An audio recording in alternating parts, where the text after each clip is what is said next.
Hey everybody, welcome to the live. I'm so excited to have my crew here to come back to finish off the conversation we were having last time, which was women's standards and the pressure to settle.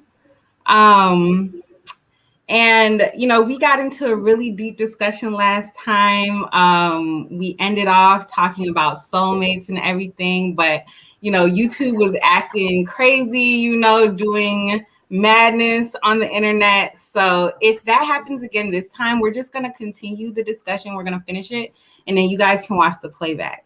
But I want to welcome my crew here, Crystal. Thank you so much for joining, Kenny, Layla, Kojo, and Didi. I want to thank Kojo especially. Oh, and also Jashan, who's also joining us for this conversation. Welcome. So excited to see all you guys here. I want to say thank you to Kojo for sharing his platform with me. I just started my YouTube channel, so I would love if you can subscribe to the channel and stay tuned for the content that I'll be dropping. It's going to be some fresh content. I got some more topics coming this week, so I'm super excited about that and hope that you tune in. But yeah, I want to dive right in and kick off the discussion. We're talking about women's standards and the pressure to settle by society. So yeah, I'm gonna kick it off. What are you guys' experiences with setting standards when it comes to dating? And I'll ask everyone, including the men. So while it's talking about women's standards, we're definitely involving the men on the conversation because we want to have a balanced perspective. Also, if you would like to join the conversation, there's only like 2 spots left. I'm going to put my email banner across the bottom, and then you can email me and I'll send you the link. But I'll start with Crystal. What has your experience been with setting standards when it comes to dating? It's actually been kind of hard it's not hard for me to set standards, but in return, when I'm looking for someone to meet those standards, I've been told you need to lower your standards or you're never going to find someone that's going to meet those standards. But the truth is, I don't have a lot of standards. I just, I would, when approaching me, just come at me with respect and not not not rude and just that's really a big standard for me. I've been told I'm intimidating. I've been told certain things that I've actually been told twice, like because I have a good job, a car, and a good place to stay, that I'm intimidating, and I think so. I would love to meet somebody that has those same things. I'm not saying then you get into this whole diatribe about financial standards, but it's almost like they look immediately, they prejudge immediately that, oh, she must want all of these things before even going forward with getting to know me. Yes. And that's actually happened to me with an ex that actually was lying to me about something, and I said, well, why didn't you just tell me that? And he said, well, because I just assumed that you were going to think this and think that. I said, no, if you would have been honest in the beginning, So yeah, that's happened to me before. Yeah, you brought up some really good points. Kenny, talk to us. What is your experience with setting standards when it comes to dating? Oh boy. I mean, I don't communicate my standards to people. I don't tell people what my standards are, so I don't really get pushback about whatever my standards are. But what I do get is people just automatically think that I have these incredibly high standards. See Kojo's face? I don't tell anyone my standards, but people put what they think my standards are onto me all the time, and I'm always very amused when I hear it. Because I mean, I'm glad no one is saying that my standards are like less than what I would take, so I take it as a compliment. But I look for what I look for based on internal standards. I don't tell people what my standards are because they're not me and we're not all looking for the same thing. So I don't open up the door to be critiqued about my standards because it's just a boundary of mine. Yeah. That's happened to me before where I'd have to say, well, I appreciate that you thought that, but that's not the case at all. It's assumption. I don't even debunk it. Like, it's just not, it's not a conversation that I like to go into. I date with intention and I date people that I feel like meet at least the most important parts of my standards. And if someone wants to project what they think their standard is on me, that's their problem. It's just not even a conversation that I entertain because then I start debating what my standards are. Like, that makes no sense. You're not dating, you're not me. You're not going to live with this person. You're not going to have kids with this person. So I don't even, it's not a door that I open at all. If people put it on me, I mean, folks on this panel who like talk to me outside of this panel, will have they ever heard, like, Coach, have you ever heard me say, oh no, that's not, I don't even have that conversation. Folks tell me what they think my standards are. I laugh and I just let it go. Yep. I said same thing, Kenny. I'm like, I'm not even going to question it. Okay. So do you run into scenarios where like people like assume things about your standards and they're false? Yeah, but they don't know that. So you just let them think that? I let people think whatever they want to think, I don't feel like I need to explain myself about a lot of things unless it's like a job interview or there's stakes in the game. I just let people think what they want to think because like there's someone out there who doesn't like apple pie. Apple pie is amazing, so I just don't even like to like explain. Exactly, you know what I mean. I don't like to lost cause for sure. It's just not. It's just I just like preserve my energy. It's not worth it. I let people think what they want to think. Layla, talk to me. What is your experience with dating and setting standards? It's just been so long since I've dated. Can you hear me okay? I can hear you, yeah. Okay, great. So it's been so long since I've dated, and I don't think at the time that I was dating, I like had concrete standards in place. I think I was still in the process of forming those. So, I mean, now if I were to re-enter the dating pool, or I should say when I re-enter the dating pool, I fully expect to get the same type of gaslighting that Crystal described, where, self-sufficiency is, looked at as like something that you shouldn't feel entitled to ask for in a partner, or, stability in any type of way, emotional or financial or familial or whatever is important to you. Like, I feel like there is a phenomenon where like a lot of times, like, I don't know if it's only Black women. I can't really speak to the experience of white women who don't date Black men, because the only white friends I have or non-Black friends I have, they don't exclusively date other races. So, they experience some of the same stuff. Like, why is it wrong for me to advocate for myself in a relationship? Why is it wrong for me to have standards that I don't necessarily want to waver on? Why, I think, Maria, you've said on a live before that I believe was talking about something completely different, but you ended up saying, like, why am I expected to change my standards instead of you being expected to live up to a standard that I feel like is reasonable? So, I mean, I fully expect to be, encountering those types of situations. But at this point in my life, I'm okay with that pushback. It's not going to change anything about how I'm moving. It's not going to change my outlook on anything. I have come to a place where I am like radically okay with being by myself, if that's what it has to be. The idea of companionship is no longer something I'm like, I know for a fact now what I am and I'm not willing to sacrifice for romantic companionship. So, my standards are, they just are what they are. I don't know if we're going to get to a point in the conversation where we sort of mention some. I think we talked last time about what specifically they needed to be, but I was actually just having this conversation with myself in the car earlier. Like, the only person I can save is myself. So there's no point in changing my standards or making excuses for people. And anyone who tries to, consume me or change me in a way that's to my detriment will be eliminated from my life. So, that's the ultimate standard. I mean, that's the bottom, that's the foundation, is just, yeah, I've realized that it's actually hunting season out here and people like me were the prey, and now the tables have turned. So when I set a standard, it's set. It is what it is. Yeah, because when you start backtracking on those standards, that's when you lose every single time.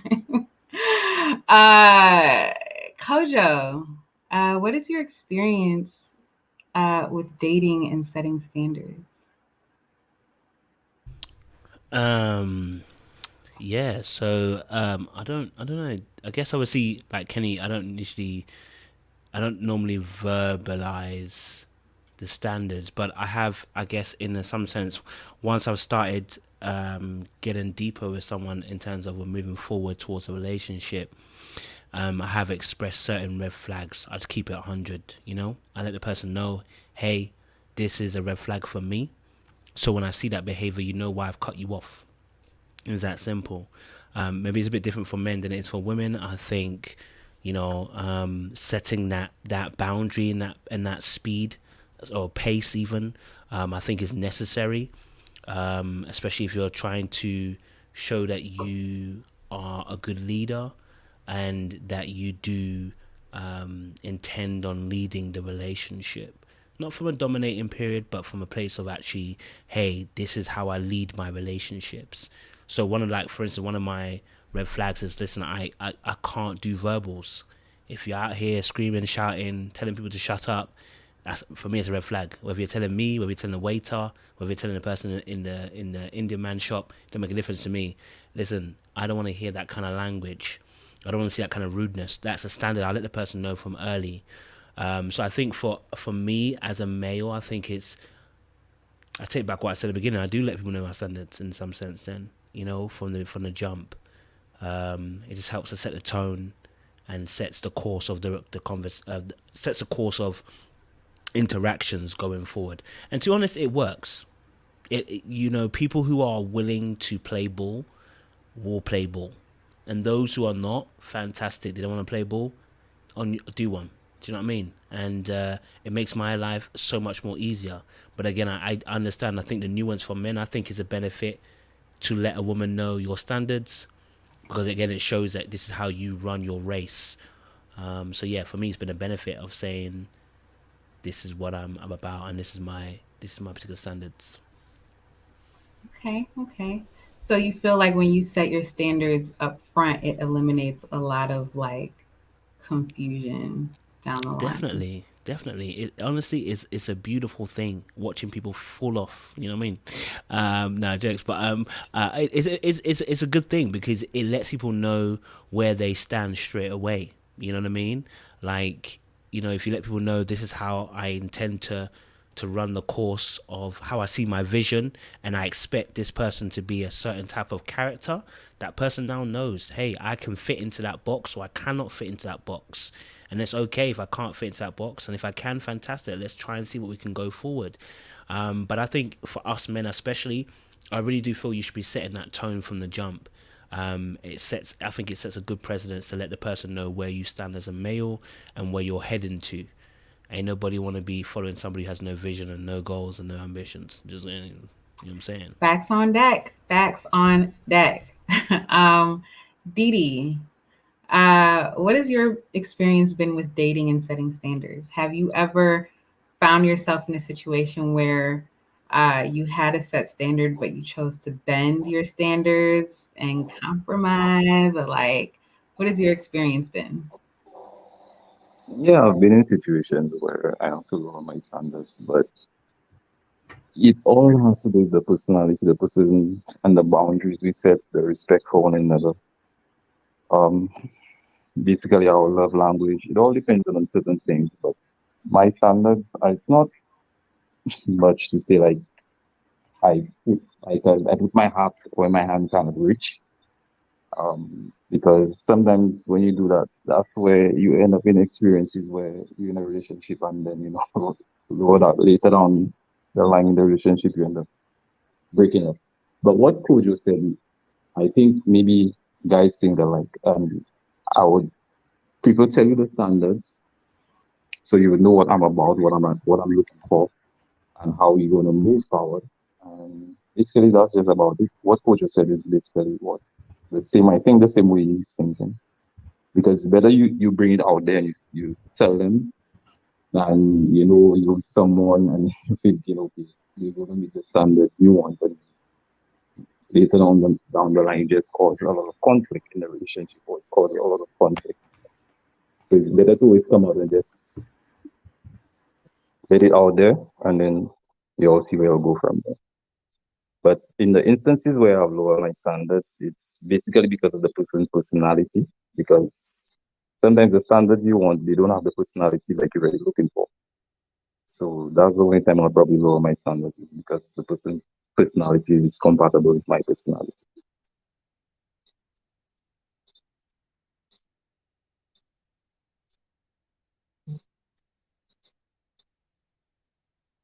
Maria, you muted. Dang. So I was just saying, okay, so that makes sense. So basically, you'll lower your standards if you have a good vibe and chemistry with that person, right? Yeah, because all have to do with our happiness. At the end of the day, I don't like stress. I don't want to be depressed. So, Right. Okay. Okay. I got you.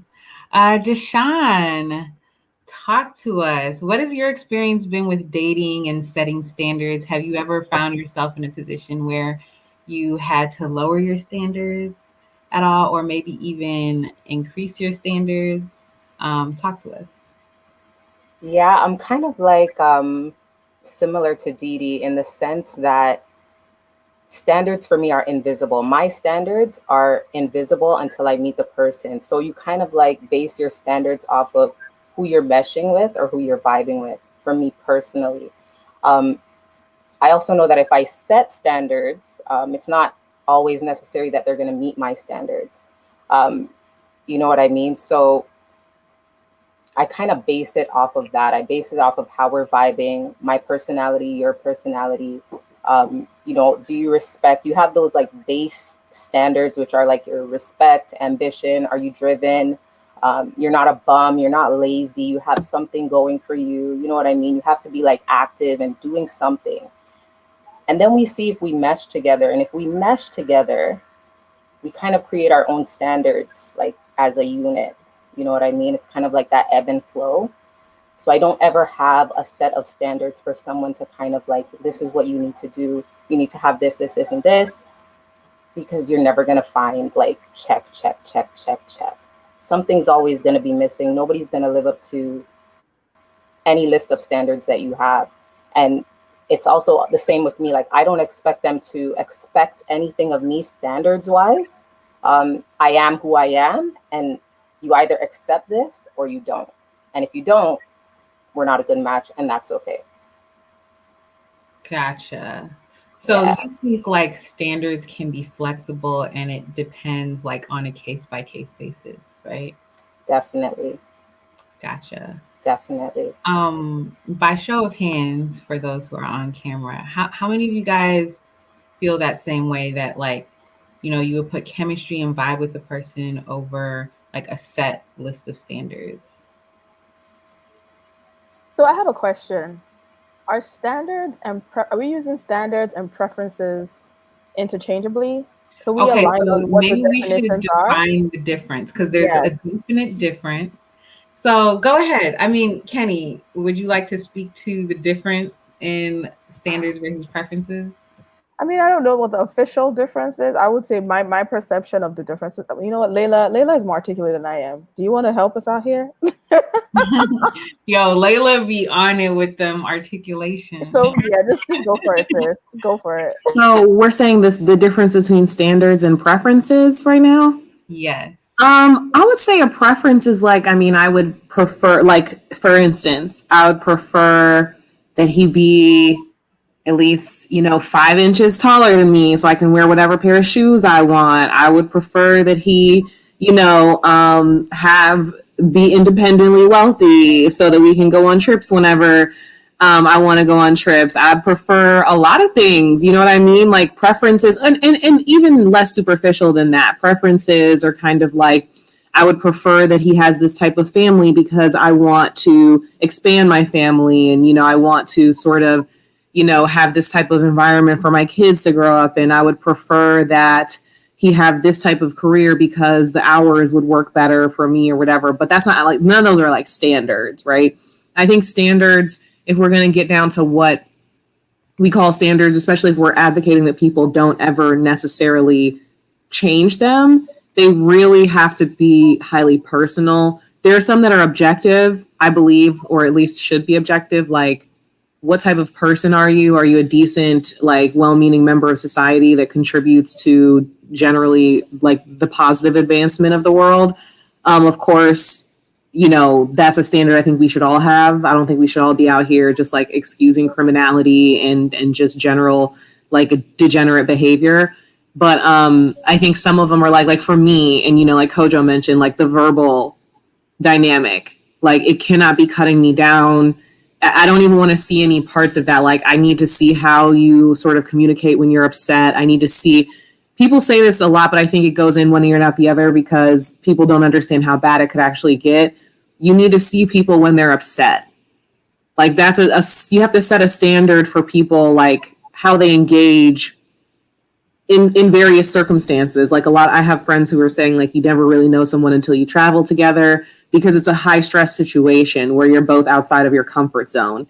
What are you going to turn on me? You know what I mean? If our transportation is stranded somewhere and they're 2 hours late and we're in this country, we don't speak the language.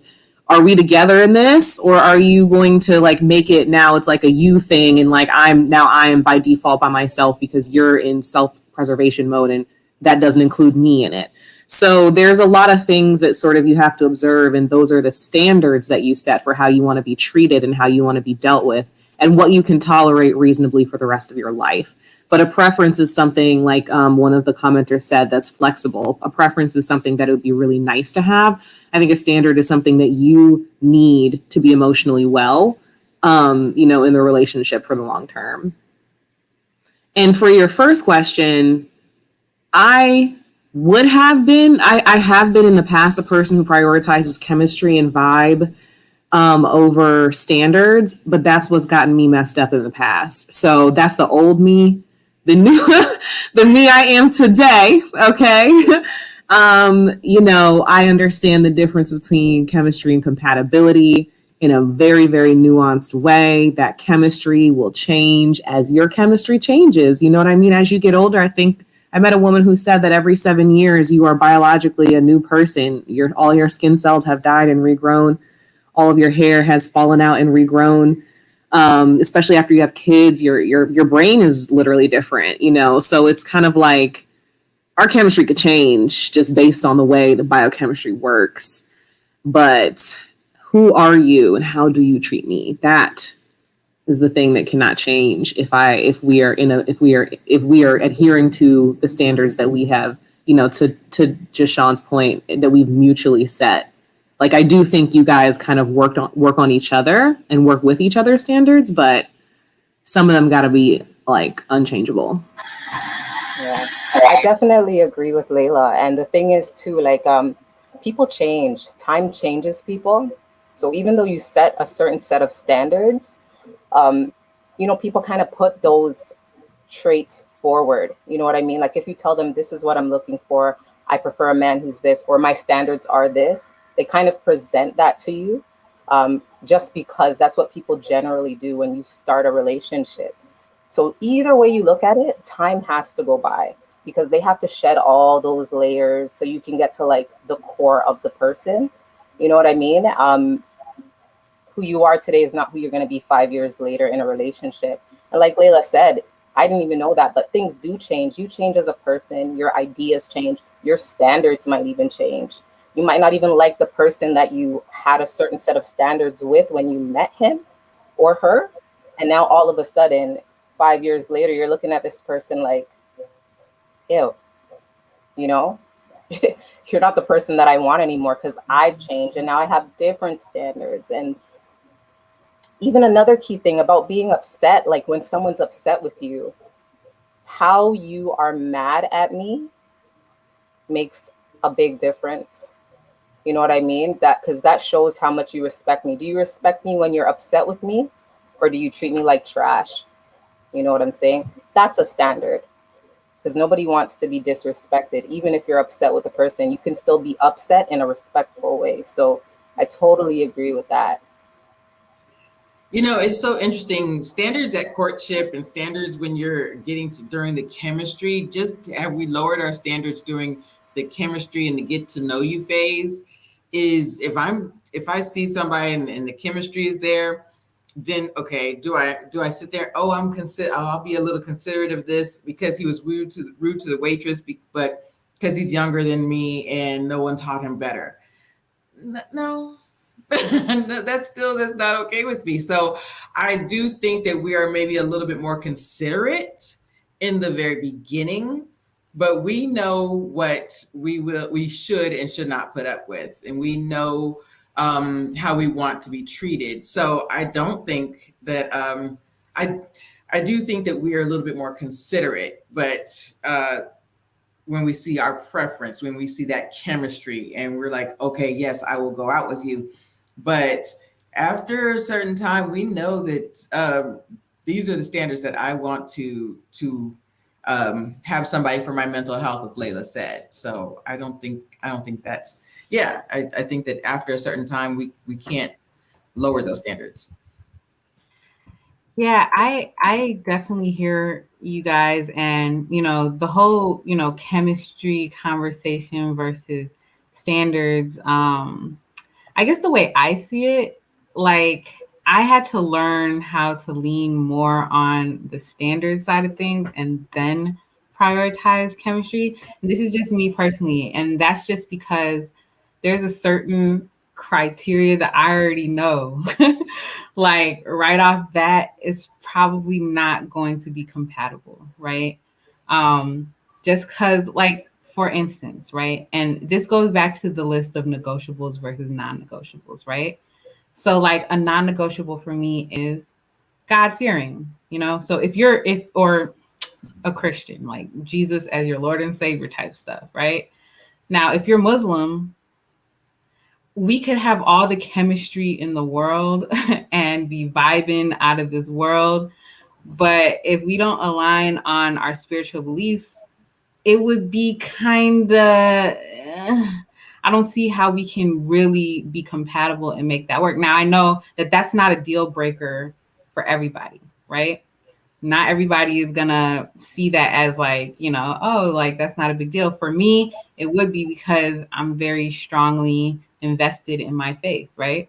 And would probably want that to live out loud throughout the rest of my life. So yeah, stuff like that. It's like someone wrote a comment like there's a weeding out of like not necessarily undesirables, but like you have to weed out the people that you wouldn't vibe with. Well, not vibe, that's the wrong word, but that wouldn't like match your lifestyle, essentially. Kenny, you had something that you wanted to say to add. Yeah, and piggybacking off your point about, some people may not find the mixing or interfaith relationship an issue, whereas to you that's a deal breaker. That's kind of like to what I was saying initially about not communicating my standards to people. And someone asked a question like, what do you mean? Like, do you not tell the person you're dating? When I say people, I mean people other than the person I'm dating. I just don't want anyone convincing me in or out, because I think everyone's picker or their standards or their preferences for choosing, no, not preferences, but your standards for picking what you pick is based on a certain knowledge of yourself. That no matter how much someone outside of you cares for you, is involved in your life, knows you, they may not always understand. They don't know every single part of your story. And so pick an alignment with that. And there's one thing in life that I've experienced is that if I'm done with a relationship, if I've seen something that's a deal breaker, the biggest mistake I make is when I go to people and I ask them to try to rationalize it for me. you can end the situation for whatever reason that you feel in your heart you need to end it. Going to people to try to talk things through just usually extends the sell by date. And at the end of the day, you turn around and you're like, I should have just ended it. And that kind of goes back to trusting yourself, right? Trusting that you know yourself well enough to know what is for you or what is not for you. Now, to Maria's original question about, are my standards flexible? No, they're not. My preferences could be flexible, but my standards are not. Because my standards are based on my key values, what I do know of myself as of right now. Another thing that I want to point out, at least in my experience, is chemistry is very deceptive because chemistry is based on familiarity. You're drawn to what is familiar, and familiarity is based on the dynamics in your family, in the relationships you've had. That's why you can have a toxic person and an empath, and they have some kind of chemistry. There's a familiarity, there's a yin yang in there. So leaning heavily on the chemistry, especially when you haven't done the personal work and personal growth to identify the things in you that need to heal, the areas that you need to grow in, chemistry can be very deceptive because it's based on familiarity. And if you have a familiarity with a less than healthy situation, you're bound to repeat the same patterns. That's why you can look at your parents' relationship or your uncle's relationship or your neighbor's relationships and say, I never want that. But what happens? You end up in that because chemistry is based on your being finding familiar ground. Mm. Love Bomb 101. Talk to us. What are your thoughts on what we've been talking about? Chemistry versus standards. What's your take? Hello, everyone. Hi. Thank you for letting me join this because this is something I've been really wanting to talk about. So for me personally, when I first started dating, my standards were bar none, meaning they were low. And when I would date, it would kind of be like I didn't really expect anything from the my partner or the person that I was pursuing. I think now that I'm older, I've learned that when you set those standards, it, like you guys have said, it weeds out mess. You don't even have to deal with it. You know, you don't have to worry about if you've set a standard, like you said, religion, you don't have to worry about if this person is a non-believer because you've already weeded all those people out once you started dating them. And then we can get to the next step of actually getting to know the other issues that they might have that also mess with the standards that you have. I know now for me, um, I got my master's in business administration, and for the companies I work for, their standards, thank you, their standards meaning are like stuff that they want to achieve, stuff that they know that they have to attain. And me being an auditor, they every year they have to go through a process of saying, did we achieve those goals that we wanted to attain? Um, and I think that's the process of having standards, making sure that you're reevaluating yourself and saying, hey, did I achieve what I wanted to achieve in this relationship, in this career, in this goal?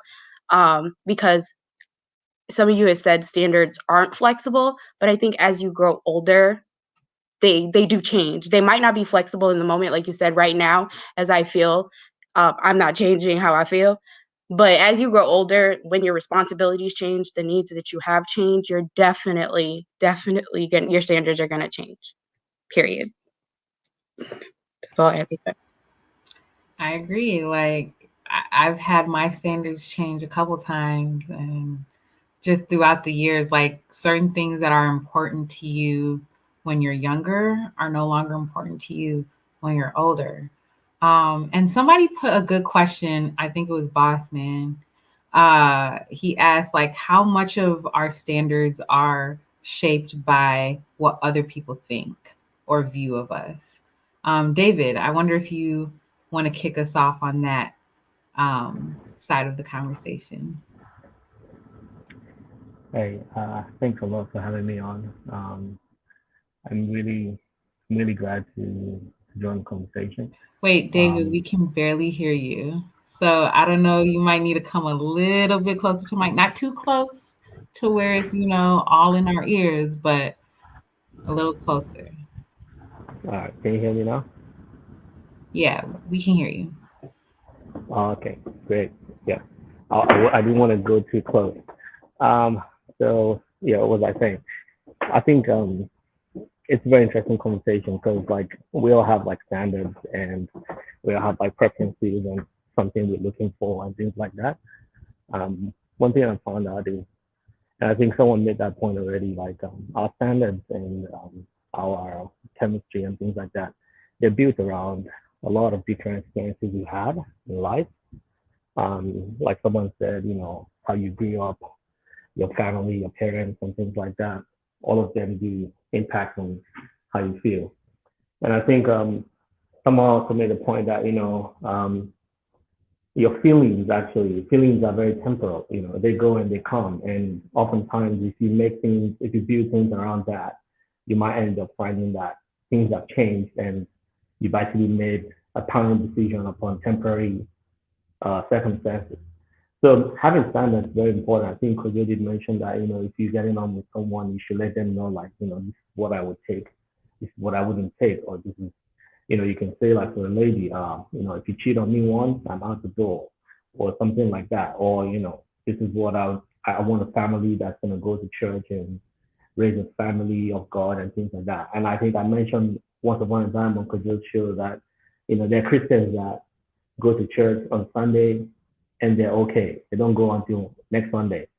And then there are Christians who go on Sunday and then midweek service they're there, Friday Bible study they're there. If there's choir rehearsal on Saturday, they'll be there. So you really need to know, like, and that's why I'm always an advocate for man know thyself. Get to know who you are. If you don't really know who you are, it's difficult for you to set a standard. It's difficult for you to set an understanding of this is me, this is what I want, this is what I would take, this is what I wouldn't take. If you don't identify with anything, you would stand for anything. That's the reality of it. So if you get to know yourself and know what you want, know what you're looking for, you can actually articulate that to someone. Or even if you don't articulate that to someone, when you see something different, you can immediately say, no, that's not what I want. And, you know, this is it. And I think it's important for us to like know what we want so that we don't like try to get people to change what they want for what we want. Because when you do that, you either fall into a situation where the person is resenting you for changing what they want. Like I'm an African man, I'm a Nigerian guy. I love my fufu, I love my African food. Kenny knows what I'm talking about. And once upon a time, I've dated a white, someone who's not African or someone who's not like black, for example. And initially, the girl used to bring cheesecake and apple pie and stuff like that. I was cool with it. It's dessert. I don't mind. But then I didn't know like she was kind of giving me a setup for, hey, this is what life is gonna be like with me. We're gonna be eating this and eating McDonald's and stuff. And then later on, it started becoming a thing where I'm a Nigerian guy, I know how to make the soup, I know how to make the fufu myself. So when I make it, it's okay initially, but then after a while, you want that. To me, it's a love language. So and then it starts becoming a problem. But then I'm like, I can't start making her to start making fufu or whatever. She's who she is. It's either I take her for who she is or not. And then it became, it started becoming kind of a contention. And I'm like, you know what, I can't like try to change someone to become who they're not. And the reality was, I was still very young then. I didn't really know who I was. I thought I had an idea of who I was. I thought I had an idea of what I would take or not take. And that experience really made me, say, you know what, you really need to know who you are, bro. And actually present that when you're coming up front. And if someone says this is who they are, you either take it or leave it. We've had someone on this show who has said she doesn't cook. She doesn't like to cook. If you're not okay with that, just take it and know that, this is her. And if you're not settled in that, don't try to be with her because you guys are going to be fighting because you're going to try to make her cook and she's not going to cook. So for me, I think the whole summation is really you need to know yourself and, identify who you are.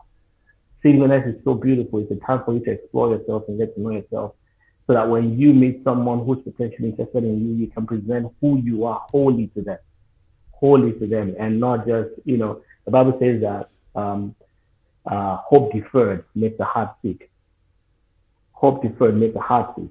Now, the ladies, the guys who have been hoping to get a mate, to get married to, and they have waited for years and they haven't found one.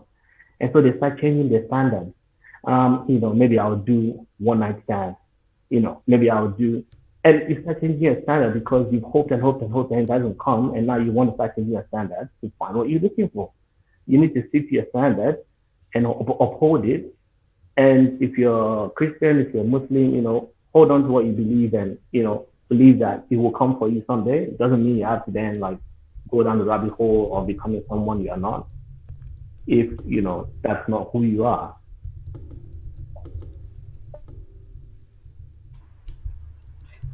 Lots and lots of good points. So who wants to answer the question of, how much does people's outside opinions dictate your standards? Um, Anyone can jump in. Yeah, I I was think, yeah, no, go ahead, whoever that was. No, you go first. I will jump in Yeah, after. okay. I think a lot by your family. And again, there's levels to it. So at one point, it's going to be your family. Okay, your family is kind of going to set that tone of what you should be looking for. You're going to hear them talk about what you should look for in a man, and he should be this, that, and that. That's one aspect. Then you go to public school. You have a group of friends.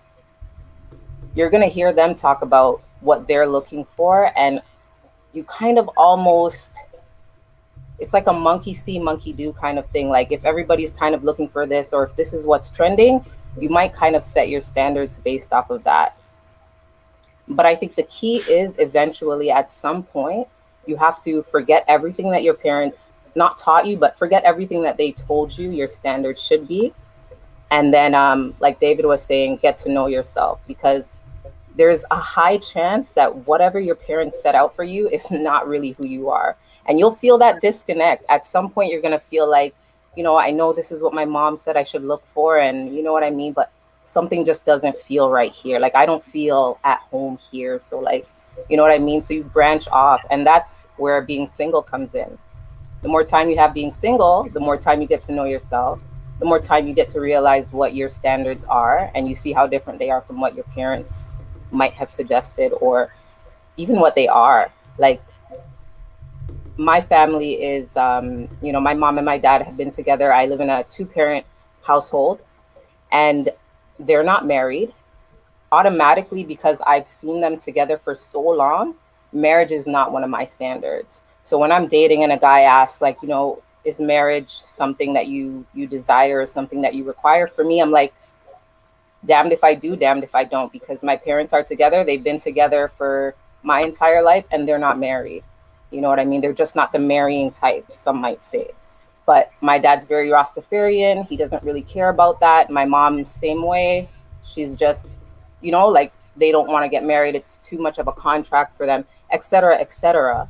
But I know for me, even though that's not one of my standards, if I were to meet someone that wanted to get married, I would be willing to make that sacrifice, because, it doesn't really make a difference to me. But to answer your question, I think your peers, your family, they kind of shape who you're, or what your standards are going to be. But it's up to you to get to know yourself and make your standards more of what is aligned with your soul and your spirit, really. Gotcha. Yeah. I very seldom listened to other people when it came to setting my standards for dating and for relationships. But and I was just saying in the chat, if I did, I definitely believe that I would have married the wrong person, or been married with two kids and divorced by now, because I don't necessarily like to put up with. I know what I will and will not put up with, and I know that that's. I don't. Maybe that sounds bad or wrong, uh, but I need to, stand up for myself, for lack of a better word. So, but I also now definitely, and for years, have gotten the, well, what's wrong with you? Well, because you're not married, because, or because you don't have, weren't a teen mom, like a lot of my friends in high school or something like that. Or because, because of this issue or that, or that. because I have a group of friends that about four of us are single, and but because we did not do exactly the way my mother did. Had a child at 18 and got married, and on her third marriage and stuff like that. Because I saw certain things and I learned from certain people's mistakes, not necessarily my mother's, but because of that, I wanted to make sure that I did better for myself. And now in dating, I do get the well, what's wrong with you, or just all kinds of different things. So. Just to jump in there, Mm-hmm. both of my parents are Nigerian, so I'm Nigerian. So I was raised in a way where they had standards for me probably before I was even born. Um, Even now, today, getting my master's degree, the first thing out of their mouth was, "So when are you getting married?" And even my sister, who is older than me, I think she feels more of the pressure just because she's the firstborn. And so she's been more in a rush to maybe jump into relationships, wanting those children, wanting the things that not only my parents, my grandparents, the cousins, everybody's like, so when's the baby coming? When's the husband coming? So I think standards can definitely. Is there a background noise? Me? Slight. Let me. Everybody, go on mute. Go ahead, love bomb. Sorry. Yeah, but I know that for sure your parents, depending on how they raise you, can definitely, they're always going to be in the back of your head talking to you. I know when I first moved out of my parents' house, I would hear them yelling at me or doing little whispers with certain things that I do. So I think in a certain way, parents can definitely be in the back of your head telling you maybe this isn't the way to go. For me, being the middle child, I probably had the opposite. So you just tell me go this way, I went that way. So versus her, she wants to please my mom and dad. So yes, I think people can definitely have an influence on what your standards are, um, when you're young and when you're older. So, how much is race a factor in our standards? Because I heard a couple of you guys also mention your culture. Some of you guys are, Nigerian, African, from different walks of life. We're all Black, but even under the Black umbrella, there is subsets and tribalism that we try to stick to as well. So for the people on the panel, I think we're all Black on this panel. Yes, we are. Kojo, talk to us. Race, Yeah. standards. Can How I does be that come into play? can I be honest? I only date black women. It's just that simple. I'm being genuinely serious. That's honestly my standard. I know it probably should be a preference. I unfortunately don't see that. Like I went down big man upstairs. Listen, we're strictly black here, okay, sir? I know you can do it for me. There are plenty of great black women out there, okay? So we ain't skipping to the other side. No offense if anybody does that. I appreciate your love you for it. As for me and my house, we will serve the Lord and date a black woman and marry one also. And it's just for me. Do you know what it is? I think for me, I've gone around. Obviously, I grew up in a white neighborhood. I schooled in a white neighborhood, but I grew up in a black neighborhood. And I got to experience both sides. I think they're great women on both sides.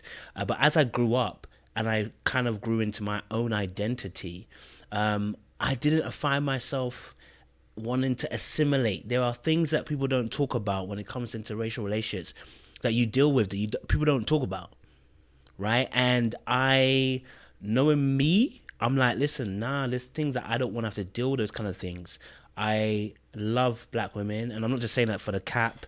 My history of dating black women's only been, but it's just like there's just issues that you face, dating wise, marriage wise, that it's another add-on. I've got enough problems as it is dating someone and them dating me, then adding race on top again for me again. So it's like I'd rather just cut that part of it out, and be like, you know what, my people them are amazing. So yeah, for me it's a standard. I know it sounds mad to say that, but it really is a standard. Like I don't see anybody else apart from black women. Like when I see them, I'm like, that's amazing, that's great, but I need to. I'm always geared towards black women, and it's because of, like I said, identify with them in terms of culture, and that's probably another deeper conversation, because obviously within that there's culture, there's how you grew up, right? Because there's American black, there's British black. Even in the British black, there's like those who've come from Africa firsthand. There's those who were born in UK. Like there's a lot of nuances within that. Do you know what I'm saying? Which for me is where my preference comes in. The preference comes in terms of the cultural aspect, in terms of, are you Caribbean or you're African? I can shift and move with that. But in terms of you being black, that can't change. I'm so sorry. I appreciate anybody on here. I hope I haven't offended you. But yeah, that's for me. I hear that. It's a huge conversation, especially for Black women in today's day and age, about, there's all of this talk about Black women are so loyal to the race and we need to divest and, all this stuff. And I get flack sometimes for saying, like, I can only see myself with a Black man. And I'm just like, I can't apologize for that, because it's just like, it's about attraction and also about like that cultural connection and just like not needing all the backstory and all that. But Layla, what are your thoughts? Like how important is race to the aspects of standards that you set? Whew. I mean, I think it's important because I just, to Kojo's point, there are just some things that, other races won't understand. And that isn't to say that you can't get over it, but there's just certain perspectives that having to explain it is another stress on the day, right? So it's just, even me, like, I have African and Caribbean cultures in my household, right? And like my mom is Caribbean, my dad is African. Even dating an American Black person is like, to me, is not dating outside my race, but it's like, you still don't understand. You know what I mean? Like, there's still so many things I have to explain to you. There's still many things I have to, before we step into my aunt's house, I have to just kind of like give you a little primer. I have to sort of like, it's almost like I have to explain to you not only like your place in this situation, but like my place as well. Like, and they're just like, if you were of my same culture, like I wouldn't have to explain that to you. And it was even an element in my parents' marriage that I saw. Just culturally, like it's not exactly the same, as similar as it is, even down to foods and things like that. Like as similar as it is, it's different. But I will say this, like within dating in the Black community, I will say that like the standards that Black women have for Black men, because there's so much pressure to sort of, or there has been in the past, so much pressure to get married, settle down, to Crystal's point, like, what's wrong with you if you haven't gotten married? What's wrong with you if you don't have any kids? There's like this dynamic there that sort of alleviates a lot of pressure disproportionately on men. Like, yes, men feel a lot of pressure to sort of be financially stable and be the head of household and, exhibit masculinity in a certain way within a relationship. But at the same time, like there's a lot of pressure on Black women to settle by a certain age, because like you just need to get chose, like you just need to get married, like you don't want people to think like there's something wrong with you, you're tainted, you're undesirable, you're flawed in some very, very deep way that may trigger your insecurities that you just had growing up as a Black woman in society or a Black little girl in society. Like there's so many messages that were in the 90s and in the 80s and in the 70s that were just like, you're other. You're not the norm. You're not normal. You're a different thing. I'll actually pretty much relegate it to the 80s and 90s, because I think in the 70s, like we were a lot more pro-Black from what I can discern. But like in the 80s and 90s, it was like not really all the way that way as much. So it's kind of like that those pressures create a dynamic within Black dating that cannot be ignored. And so in that sense, dating for Black people is a unique experience. And it doesn't always have to be that way. I know that everyone's going to come with an exception and have a story about how like their love was not tainted by the traumas of Black people, but it's a real thing.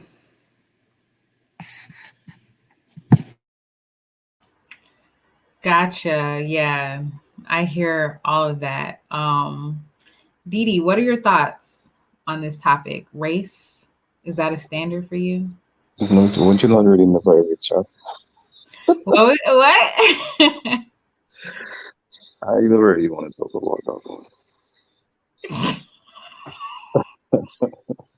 Because at the end of the day, I just see you love who you love. That's all I feel about that. But I don't really want to discuss or go any deep into this.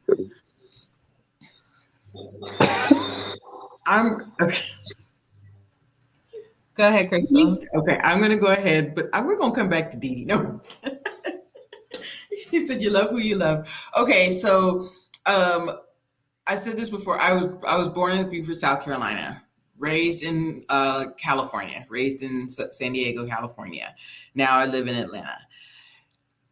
Raised in Oceanside, California. I did not have a lot of Black men. Of course, I prefer to date Black men, but it was also it was not very, it was military town. Camp Pendleton is the second largest base in America. A lot of the Black men were, they had their own culture shock.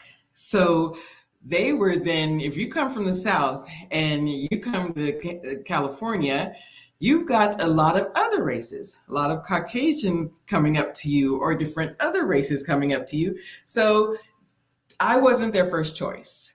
And I don't take offense to that because I think, hey, that man's not for me. I did not take offense to that. But at the same time, of course, I'm going to open up myself, and I did date outside. I do date outside my race. I have before. I have not dated outside my race in the last 10 years, but I have dated outside my race. I prefer to date inside my race. But I do think that whether you're Black or white or whatever, you do still need to be respectful and considerate and still have those certain type of standards. And I guess now that you say that, there are, maybe I do hold those standards to Black men as well. And then I start to consider, okay, well, where are you from? Where are your parents from? So raised right, or raised to treat women with respect and so on. So yes, I have dated outside my race. Yes, I do prefer to date inside my race. But coming here, living in Atlanta, there were more Black men that have approached me. But yeah, not previously. That's all I have to say about that. So that's what I think. And so I am more open-minded because I do have different cultures inside my home, inside my family. That I have a cousin who is half Vietnamese, and I have family members that are mixed. You know, so that's it. Interesting. Love bomb. What are your thoughts on race and how does that fit into your standards when it comes to dating? Yeah, for me, I would say probably when I was a little bit younger, I was open. It was just like, whoever loves me whoever loves me, I love them. But again, that plays into the low standards kind of thing. I think as I got older, I started to realize what I want matters versus if you want me, then I want you. With that being said, what Layla said, actually, it makes a lot of sense. That whole not having to explain to your significant other how to act in front of your family, it just makes things go easier. For me personally, because of that, I've never introduced anybody to my parents because I'm just terrified. Like, I don't want those problems. I don't want that conversation. I don't want my mom in my ear like, did you really just bring this man to my house? Like, I just don't want them issues. And I'm grown, okay? But still, I'm terrified. I just don't want it. And so, and now being in the relationship I am now, I've been with him for a year and a half. and he's never met any of my family members, and I think it's starting to play into our relationship a little bit. So yeah, I think we all have to realize what how our parents affect us in our relationships. And for me, I know that my fear of what they think definitely plays into how I'm able to date. If I had picked a Nigerian man, I wouldn't have no problems. You go, because he's gonna know. He's gonna know. He's not gonna know what to say, how to act, how to greet them, how to say good morning, how to say good night, and even little things. My mom, he didn't say good night right. He didn't, and that's it for him. She's never gonna forgive him because he didn't say good night right, because he's disrespectful. And it's just little things like that where I just don't want issues. So yeah, I guess that's what I have to say about that. Race definitely plays into the meeting of the family for sure. My Yeah. mother would tell me that whether he was black, white, or whatever. No, I totally feel you on that. Like the influence of the family on the situation and the interaction, like it does play a huge role. Cause like, okay, let's be honest. At this stage, we're not just dating for frou la la, like, happenstance. We're dating because we're thinking about the future. Well, at least I am. I can't speak for all y'all. But like for me, like, if I'm gonna commit to somebody, like I have to think like long term, like, okay, could we potentially build into like, a marriage situation, whatever.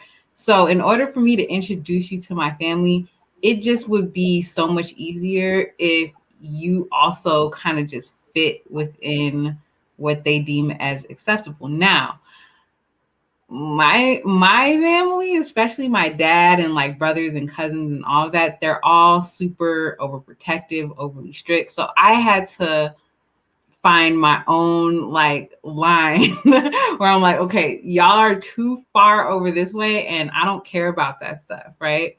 And I care about like these things that are also fitting within your standards. At the end of the day, like they're going to have to accept whoever it is regardless. But certain key aspects of like that initial stage of like introducing, like I already know, like if I were to bring, let's say, a white guy home, it would be a little awkward. Like people would be like, okay, like they're coming to Thanksgiving too. Like, you know what I'm saying? Like they would welcome them, of course, but it would just be like the banter would be a little like, a little bit different, slightly. I feel just in the culture of my family, like we're very boisterously, culturally Black and Caribbean and, all of that. So it might be a little bit like getting used to the dynamics of the situation. So yeah, I wanted to ask you guys, what are like your standards in terms of like negotiables versus non-negotiables, right? So how, like, if you were to list them out, like what's going on your negotiables list versus non-negotiables? um I'll start with Jashawn, since you're a little bit more flexible in that area. When you said that question, I'm like, damn, that's tough. I don't think I've ever even like made that list of negotiables and non-negotiables. Um, how you talk to me is non-negotiable because I'm a very feely person. So like I'll feel the energy of your words, your tone, the tone that you take with me. Um, that would be considered a non-negotiable. How you treat your family, how you respect other people, those are non-negotiables for me. Um, yeah, so I've like I said, that's after this conversation, I'm actually going to take the time to write that list out because I think that's an important thing to have, just so you know where you stand. As far as what is negotiable, what you make, how much money you make. We don't have to necessarily make the same amount of money. So I'm not looking at you as a means of financial gain or what have you. Um,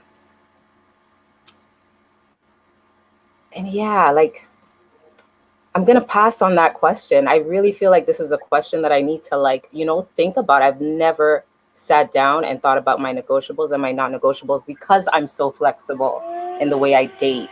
You know what I mean? It's kind of like, I see you, this is what you bring to the table. I'm going to spend some time with you. I'm going to get to know you.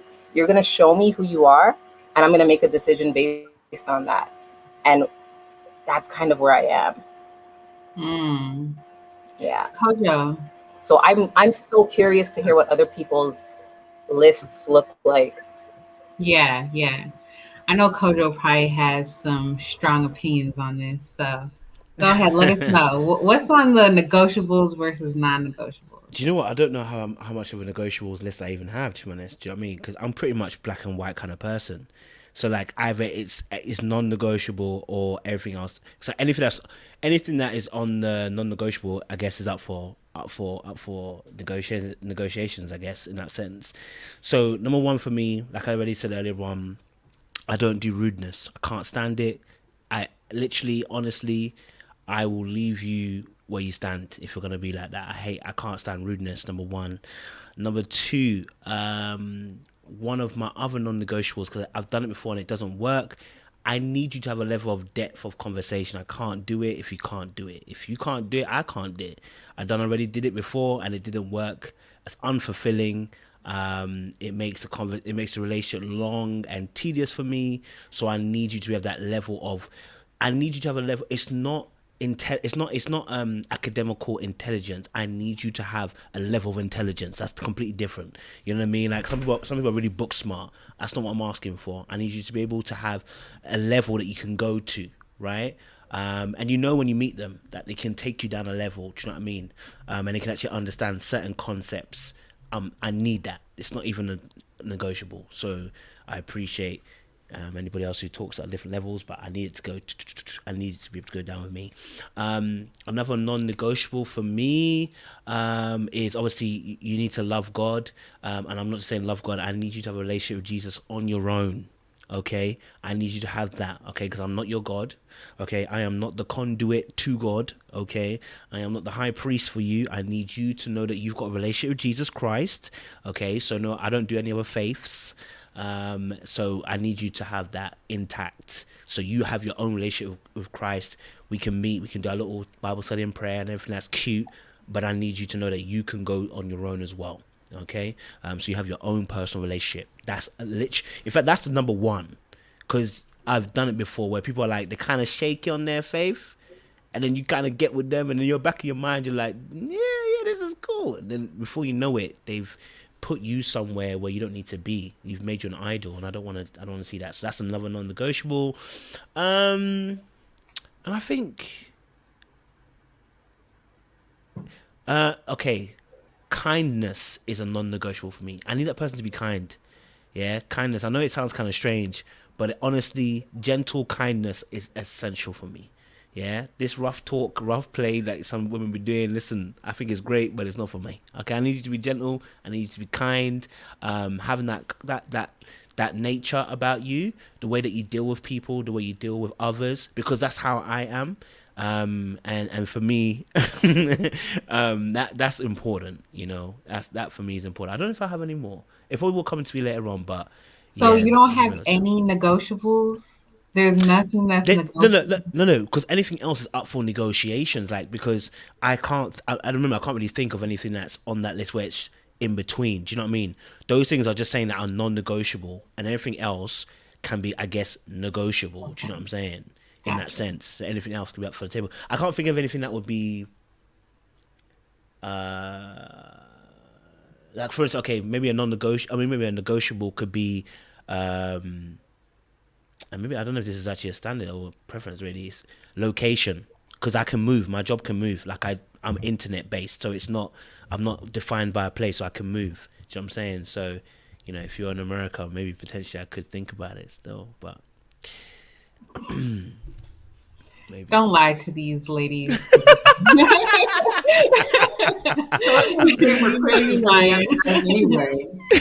Chrissy from the other night anyway. Yeah, I don't know. Sam PM gone in his head last night, though. Kenny, negotiables, non-negotiables, what are they? Lay it on us. Oh, we can't hear you. Oh my gosh. I'm gonna keep it generally high level. Simply because like I said, my standards, I keep it close to my chest and I measure people against that. So you're gonna have to bear with me, please.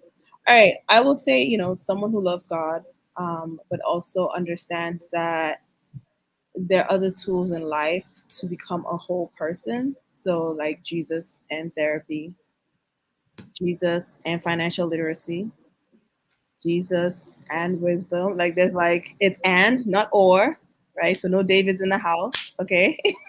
Not the Davids in the chat, but you know who I mean. Like no ready to love. Like Jesus is my therapist. I don't deal with that.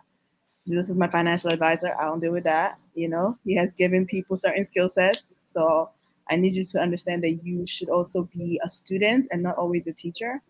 I generally think the most important thing for me in a partner is teachability.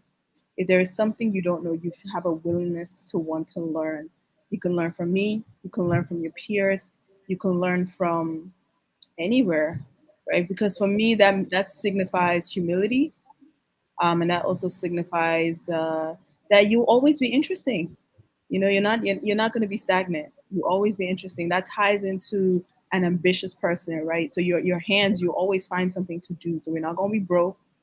Um, so like I said, I'll keep it on a high level, right? So a lot of people are going to be like, "Oh, what about, what about?" I'm not. I'm just going to keep it so like just teachability is a big umbrella term for the kind of spirit that I want. Kindness and gentleness. I think a very telling indicator in a man is how he treats a woman that he's not sexually attracted to, or doesn't feel like he can get something from. So I always watch people, men who just when they interact with other women that they would never be sexually attracted. So I see how you treat people in that regard. So kindness and gentleness. Like Kojo, I don't do physical aggression. I don't do verbal aggression. I don't do that. Have a conversation with me, even if you're happy and passionate. I'm like, bam, bring down the strength in the room. Bring down the strength in the room. I don't do it. I don't do it. It's a trigger for me. Someone who's sociable, right? So you're not you can be introverted. You don't have to be extroverted. I'm not extroverted, but you're sociable, right? I can leave you in a room during the office party and not worry that my partner is saying mad things to my boss or being awkward or spilling a drink on himself. Like you're sociable. I can leave you with my family, you know.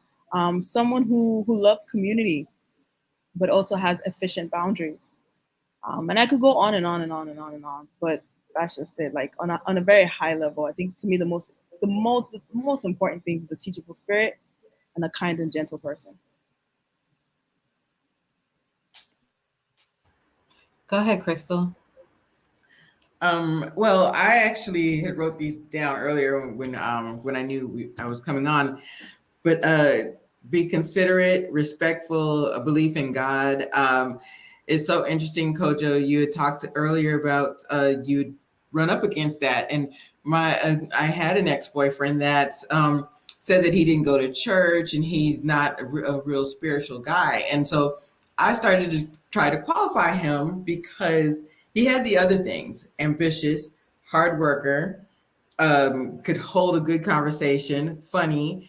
So, but no, he and I knew that he was not right for me. And then I would say, are you an atheist?" He said, "No, I believe in God, but I don't go to church and I don't I'm not a spiritual type guy." And I said, "Well, what exactly does that mean?" And I said, I just the fact that I'm having this conversation with you a second or third time to try to justify me keeping going with the relationship was not right. I needed to say, okay, Crystal, that's one thing. That's a non-negotiable. That is a non-negotiable.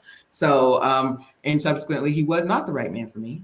And there were more things that started to pop up that were very telling to say that he was not the right person for me. Hold a good conversation, ambitious, hard worker.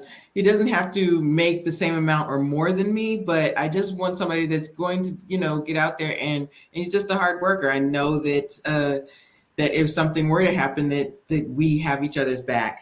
a generous spirit, and an active listener. So in these times when I've been doing these podcasts, I've been like sharing a lot of myself. And so, and not somebody that's going to just laugh these things off that I say, that maybe I might need somebody to listen, and then I listen to him if I need to talk. That's important to me. So, and a generous spirit. So that's it. You came with that list locked and loaded. um, uh, Love Bomb 101. Non-negotiables, negotiables. What's on your list? Oh, you're on mute. Sorry, I was on mute.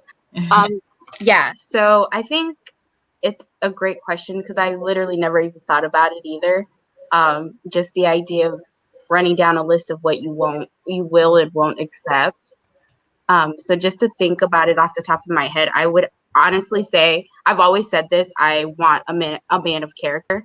I don't care where you from, what you look like, who you are. I want you to, how you move should signify virtue, have value in it. When you make decisions, there should be thought in your decisions. and I, before the relationship that I was in, excuse me, I'm sorry. Before the relationship that I was in right now, I also had one of my non-negotiables as children. That I would never date a man with children. So now dating the man that I have now, he has an 8-year-old little girl, and our first date, which I thought was wild, he invited me over for dinner, with his daughter, which I that is wild, okay? But seeing them interact that way in that dynamic. Now, mind you, he's a young man. I'm even to this day, I tell him I don't think that was a great idea because I see all your faces, but I do not co-sign on that decision. But the way I was able to see him put her to bed, actually, not even the way he interacted with her, but how she interacted with him, not showing me that, oh, I'm just pulling this facade on for you to see that I'm a good dad, but you could tell like she loves her daddy.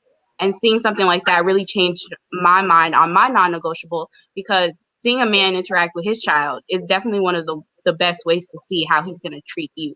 Seeing a man interact with the mother of his child is an even better way, especially when they're not together. And with that, being in this relationship, I've learned it might not be non-negotiables, being that he has a woman in his life that has his daughter. It might not be a non-negotiable, but it might be a boundary, the way they interact with each other. That makes sense.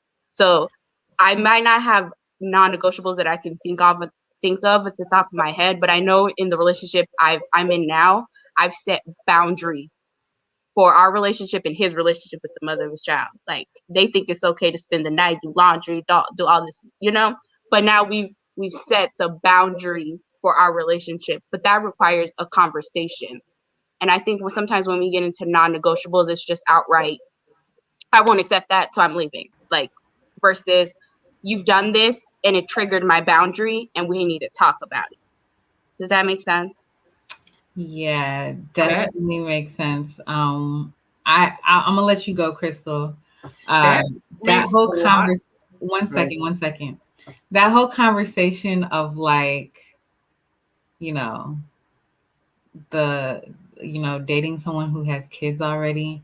That's definitely one that I've been thinking about a lot because it's always been a non-negotiable of mine, right?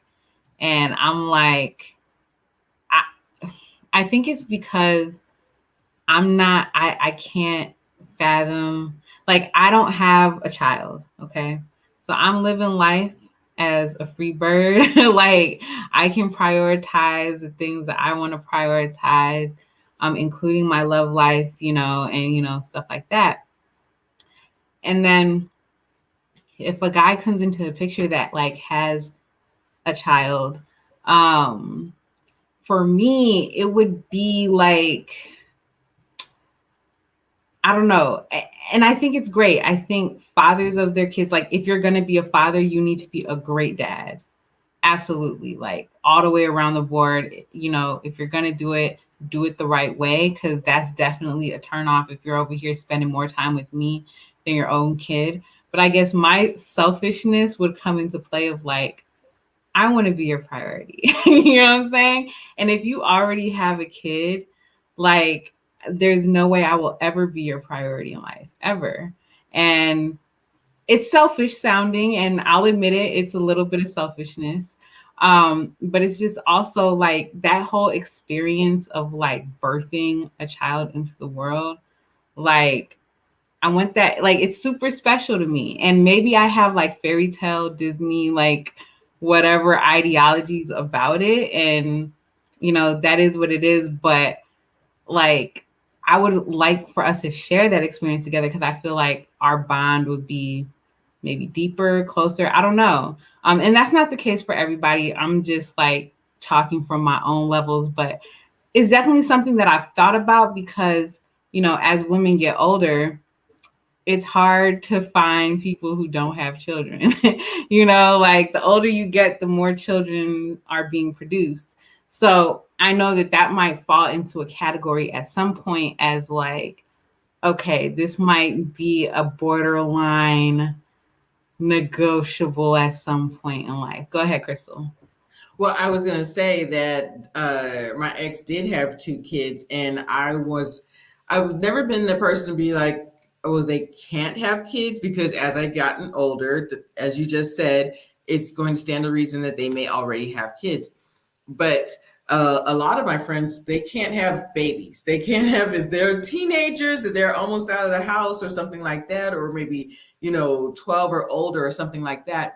But you want to see how he treats his children. That was huge to me, that he took the time with his kids and he made them a priority, because it's important to see how he treats kids, how he treats his own kids. So I'd know if and when we ever did have kids, that he would be a good father to them. So that is important. But that, I don't know, that is a negotiable to me, because as I'm older, I know that it's going to happen. And you could maybe say, not have 4 and 5 kids, 1 8-year-old. That's good. That means that he's still open to having more with you. Facts. Anybody else have thoughts on this? Layla, thoughts on kids in this scenario? I've seen it done well. A friend of mine, her husband had, I want to say, I guess, 2 kids. He had one biological child with a woman who already had a son, and he was basically raising both of them, even though they weren't together anymore.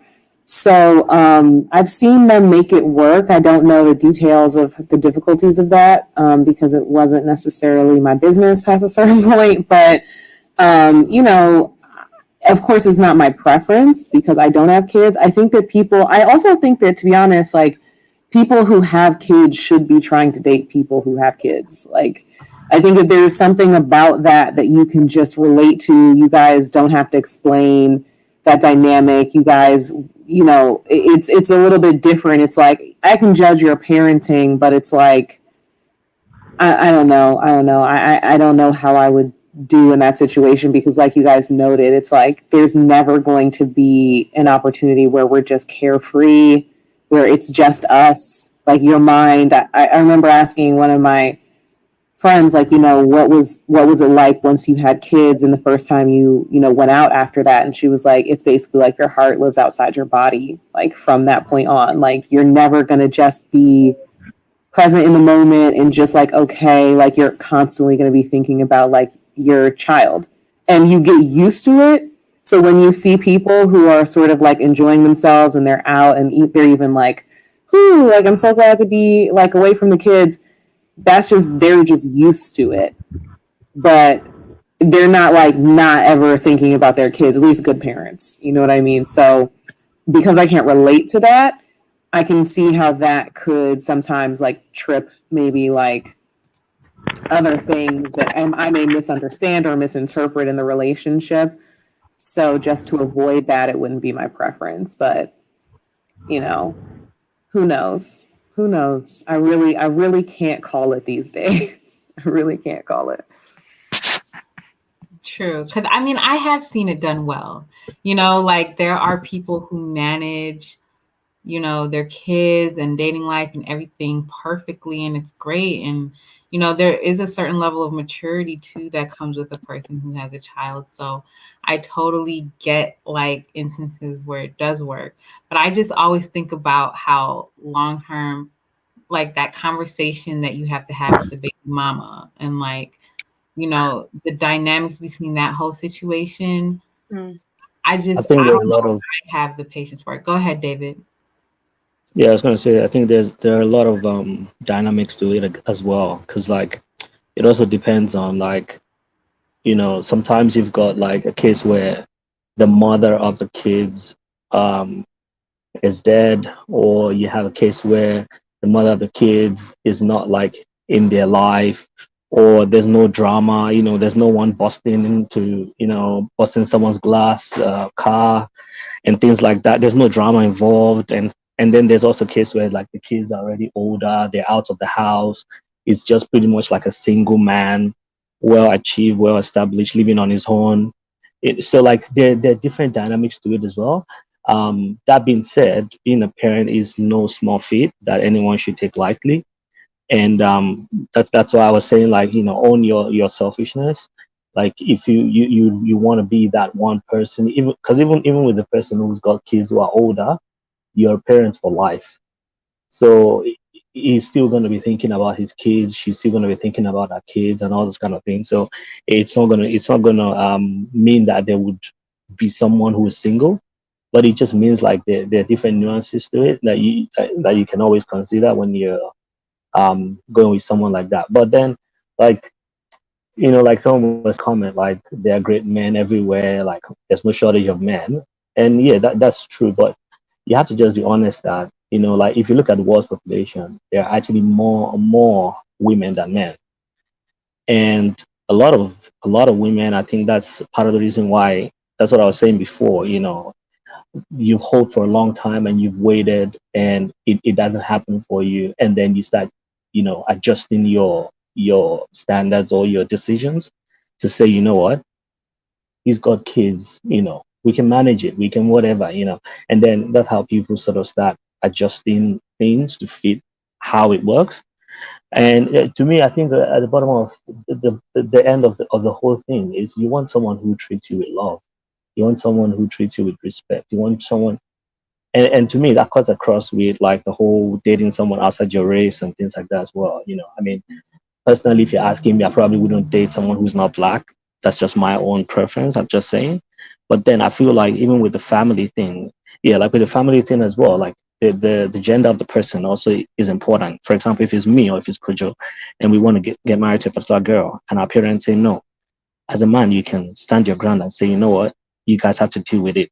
And there's nothing they're gonna do. They might put up whatever defense. After a while, they just be like, you know what, he's a man. He has made his decision.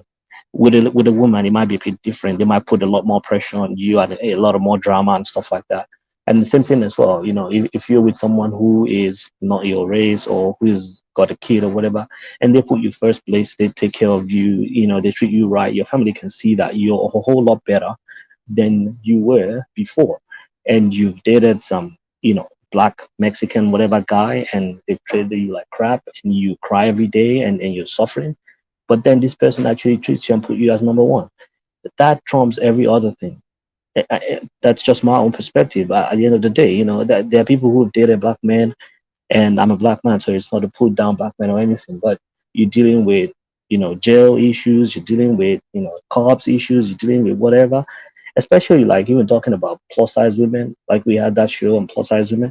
There are plus size women who've had that issue whereby, they feel like they found like a white guy who's like more open to them being plus size or whatever, and accepting of them, as opposed to maybe some guys in the black community or whatever.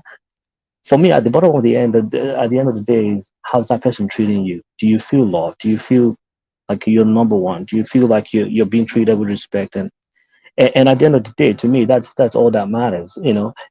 As I said before, the dynamics are a bit different because I'm a guy.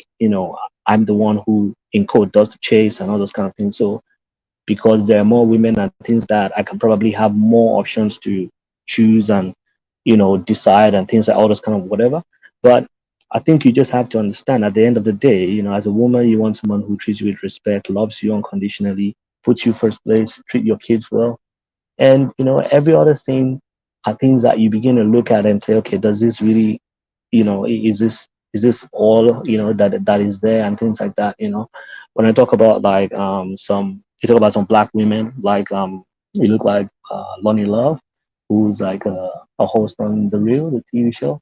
She's plus size. She's dated a black man before, and she's talked about how she's been put in a chokehold before. She's gone through this and that, and she's with this James guy who's some white guy who's older. He's got kids who are out of the home and all those kind of things. And she treats him well. Granted, I'm not living in their house, so I can tell you what's happening there. But I'm just saying that, at the end of the day, for me, I just want people to be happy and be treated with love. And at the end of the day, that's to me the most important things that matter. So at the end of the day, you might, if you feel like opening your options more as a woman, is more opportunity for you. If it works for you, that's great. Like I said, the nuances are different for guys. There are more women, we have more flexibility and things like that. So it might be a bit different for us in that sense. Okay, so interesting point you're talking about with the differences between male and female uh, dynamics when it comes to the pressure applied to the standards that we have. Um, Dee, what are your thoughts on that? Well, I wanted to jump on a non-negotiable. Oh, First, okay, go because ahead. Yeah. for me, communication for me is number one, because I cannot deal with somebody that just cannot seem to communicate well, because that does get under my skin. And accountability, because sometimes people do stuff and they refuse to take accountability for it, and then they want to blame everybody around them but their actions. So communication and accountability is sort of factors for me. Um, Basically, somebody I like to socialize, because I don't want to feel like I'm dating a mannequin. You know what I mean? Like you just posing up and we cannot even have a conversation. We cannot do anything. We cannot, like, you're just there. So for me, communication, accountability, um, sociable, like someone that's very sociable, because I like a social butterfly. I like to, have fun. Um, that's for me. Oh, loyalty. Loyalty is also one, because sometimes people like they like to go and tell other people stuff. And sometimes when you involve people into your relationship, that causes more problems, or it causes more harm than it does better to the relationship. So I believe in loyalty. And loyalty for me is non-negotiable, because you need to be loyal to us, not loyal to the people around you. Because that's why sometimes people fill your head with nonsense, and the the relationship basically it affects the relationship you have with the person. So that's about it. And also boundaries. Love Bob one said it. Boundaries also boundaries for me is very important, because we need to have boundaries. Basically, like, let's say if you have I'm open to dating someone with a child, not children, just a child. So then the boundaries need to come in there, like with you and your child father or your baby daddy. So we need to have boundaries, and know what we doing, where we're going with this. So that's what I think about. That's for me. That's my non-negotiables, and everything else it can be negotiable. Also, like what you said, like you need to be into God. It needs to be. Dee, your sound is doing a craziness. Yeah, well, I need to go as well, because that's my phone. I'm using my phone. Oh, okay. My phone got some issues. But sorry about that. Oh, that's okay. We heard you though. Joke myself. All right, you're coming in and out, but great points being made. Um, I guess I want to talk more about like the dynamics between black women and, well, I'm saying black because we're all black here, right? But like women's standards versus men's standards, is there more of a pressure for women to lower their standards? I saw someone in the chat way earlier say, I think it was, I forgot who it was. When I remember who you are. Oh, I think it was William Green. I think he said something like, he doesn't talk about his standards because he gets shamed for it. And so he just doesn't say it because I guess he feels like he's not allowed to have standards. How do we feel about like the difference between the pressure that's placed on women versus men when it comes to this? Um, who wants to go first on this topic? Uh, I'll kick it over to Jashawn. Haven't heard from you in a while. I think that when it comes to standards, there probably is more pressure on women because generally men are usually the ones who kind of, and I hate to say this, don't take it too literally, but they are the ones who make the decision. You know what I mean? The man kind of chooses who he's going to be with. Women choose too, to some extent, but we don't have like, we just don't have that same, I guess, that lead to like say, okay, I'm gonna go with this guy and whatever. Like the guys have to, um, I guess what I'm really trying to say basically is that women have way more standards than men do. I think men are very simple in terms of their standards. They're not as complicated as women are. We kind of have standards and cycle standards and in between standards, and you know what I mean? And then there's the pressures of your family, depending on your background and where you come from, et cetera, et cetera. So I don't think men have as much pressure. I think women have way more pressure when it comes to standards. Yeah, I really I do. would, Go ahead, Crystal. I was just putting this in the chat that I was told on a date by a black man that women decide if they're going to have sex. Men decide if they're going to be in a relationship. The man decides I have that. heard this too. I think Same. it's some type of indoctrination coming from the KS side of the internet. Um, uh, So, so what? So, are we no longer? We don't have that choice anymore. I'm asking the question. I So think just we putting still it have the open. choice. I think we still have the choice. I just think that men, someone said too that there's more women on the earth than there are men. So naturally, we have like a smaller pool to choose from. Men can have, I guess, less standards, and so to speak, because there's so many women for them to choose from. We kind of have to like take what we get, not literally, okay, but the man is the chooser. He basically chooses if he's going to be with you or not. We're more emotional in our choosing, versus the man who's a little bit more, I don't even know the word that I'm looking for, but it'll come to me. so I hear you guys, and I've heard this sentiment before where like men decide on the relationship situation. But I guess that just has not been my experience in life, right? Like I feel like I feel like the decision of whether or not we're in a relationship is left up to me. Like I don't think that I've been in a situation um where like I wanted a relationship and the guy didn't, you know what I'm saying? Like I don't know. I feel like there have been times where men are like, yo, let's be in a relationship. And I'm like, I'm the one having to pump the brakes. So is this just a perception of like, certain people, or is this like a rule like women decide the sex and they decide and men decide the relationship? Like where are we getting this from? Is this a perception of dominance? What do you mean? Kenny's got the answer.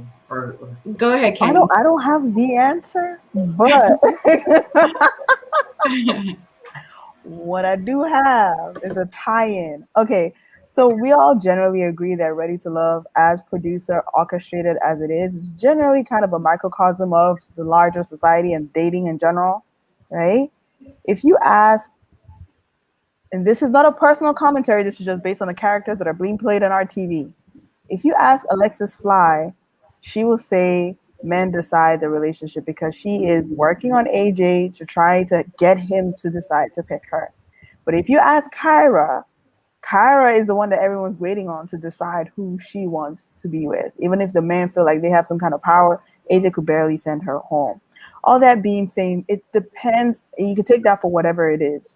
It depends on your valuation in the marketplace. That determines how much power you have and how much choice you have.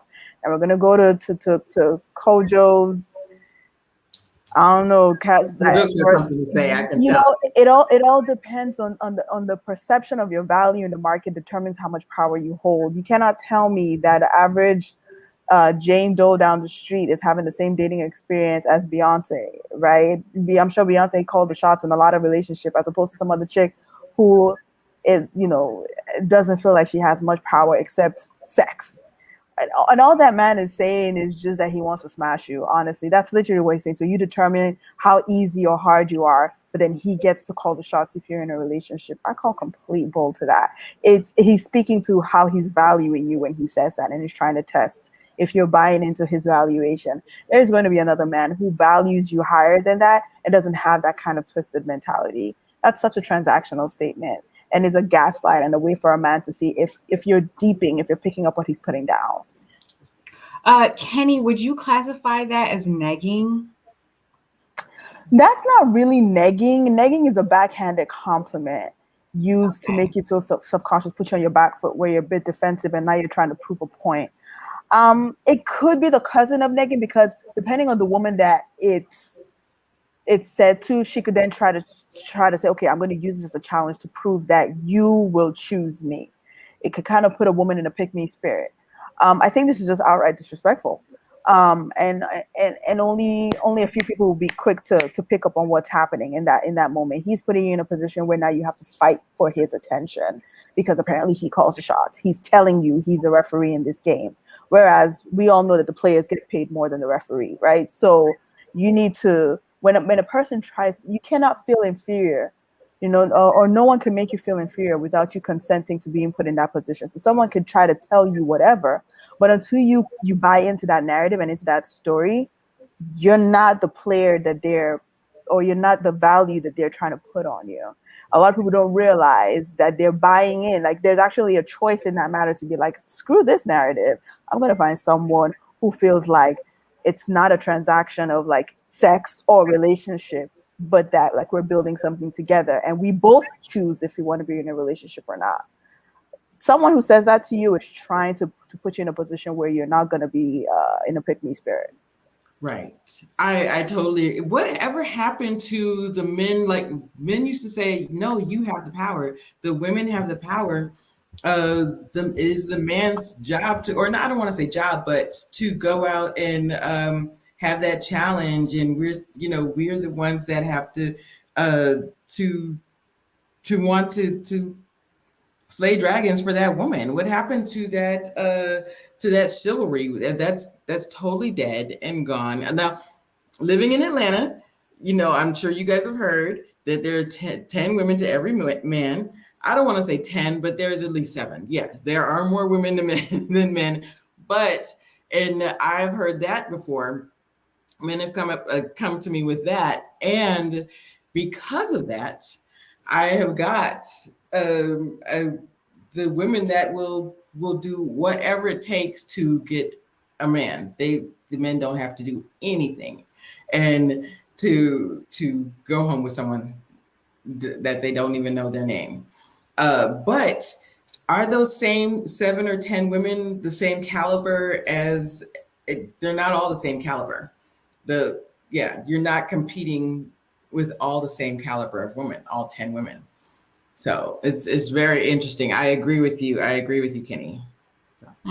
Yep. And to someone's point, I used Beyonce as an example, right? At the end of the day, Jay-Z cheated and we all watched her go back to him. I don't know what the I don't know what the deal is in there. I'm not going to speak to their relationship, but again, people will put a value on you, and unless you buy into it, it doesn't become your value, right? People can put a valuation on you and you deny it and you're like, forget this. I want better. I want more. I think and I'm probably going to say a controversial statement in the next 2 seconds. Right? I personally do not believe it's not a slaying dragons pursuit. I think that pursuer, damsel catching narrative is also, and this is not to you, Crystal. I'm just saying in general. I'm just trying to put a pin I from my understand. perspective, a pin on that logic. It sets us up to have those kinds of conversations of the woman is the one that determines sex, and then the man is the one that determines relationship. It's that I think it's two people who want to be in a relationship, Right. two people valuing each other and presenting what they think will create a healthy relationship and measuring each other. Because a lot of times women get into trouble with that whole pursuer logic. That's how you get into abusive relationships. That's how you get love bombed, when someone is showering you with so much attention in such a short period of time that you feel like, yes, this is the pursuer they taught me about. This is the go-getter alpha male, they high value, whatever lingo is trending on the internet, whatever. This is the person they taught me about. And then you find yourself in a trap. You are not prey. You are not a gazelle. You are not a mouse. You are not prey. You are a woman. You are a full human being who deserves to have a full loving relationship, and you are valuing the person in front of you just as they are valuing you, and go into a relationship from that position of self-worth and empowerment. Because the moment you think of yourself as being pursued, then you think of yourself as being prey. You will be prey. It's going to be a controversial statement. There's going to be a whole bunch of think pieces in the comments about it, but I will say it is, you could think of yourself that way if you want to. If that works for you, great. But always realize that you are not a target. You are not a goal. The relationship is the goal. You are a person. No, I agree with you. I didn't mean like slaying dragons, but I do think whatever happened to that chivalry, whatever happened to men like reaching out to women, whatever happened to that? And I mean just the beginning, the courtship part. We don't have to be I feel like women don't have to be even respected to have a date anymore. We don't have to, even the beginning. I feel that we have to be the ones that have to do all the reaching out, have to do all of the, we're the ones it's turned and we have to do all the courting. That's what I'm saying. And I don't think that's right. Why do I have to be doing all the courting? That's what I mean. I definitely don't think I'm a gazelle or a dragon to be slayed. I do think that the tables have turned, which is surprising to me, and I'm not comfortable with that. I'm not. So, and the things that I have seen living in Atlanta for 5 years, that is just shocking to me. That like women just putting their cards in men's hands and say, "Come see me tonight." I'm not competing with that. I don't care. I'm not doing it. And exactly, and that's what I'm talking about. You turn around and you're like, I don't want that. I'm not doing that. I'm not, and that's kind of what I'm saying. Like, you want somebody who definitely. I'm not saying somebody who expresses outright that they want you is wrong. I'm not saying someone who expresses outright how much they want you is wrong. What I'm saying is, do not place your value in how much someone pursues you. It puts you very much on the downside of a seesaw, because when they are not as overt, you start to scramble. You start to do things to get that connection back. You start to compromise yourself, and a lot of times you start to lose yourself. I'm not saying don't be a lady. I'm not saying, and whatever that means to you. I'm not saying that. And this is not to you, Crystal. This is not to you. I'm reading the comments as well. I'm responding to the comments. What I'm saying is, regardless of the other person, you are a full person who is also evaluating the person in front of you to see if you even want them. It's to what Love Bomb 101 was saying. She was like, that fixation of do they want me, as opposed to do you want them? Because look, if I had a penny for every girlfriend who sat across from me and I've asked them, what do you like about this man? And they are not aware that everything they list out is how much this person likes them. There's a key difference between how much you like someone as opposed to you liking them because of how much they like you. That's all I'm saying. And I know there's like a queue and there's people who need to talk. So I'm gonna hush Um, I think you got what I was saying. But I get I, exactly what you're I'm saying. not.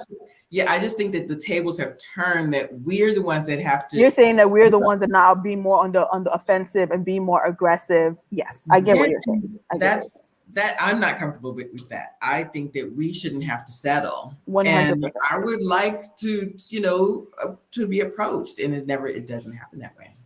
I do have a lot of thoughts on what you guys were highlighting here, but I'm gonna let Layla go because she has to go soon.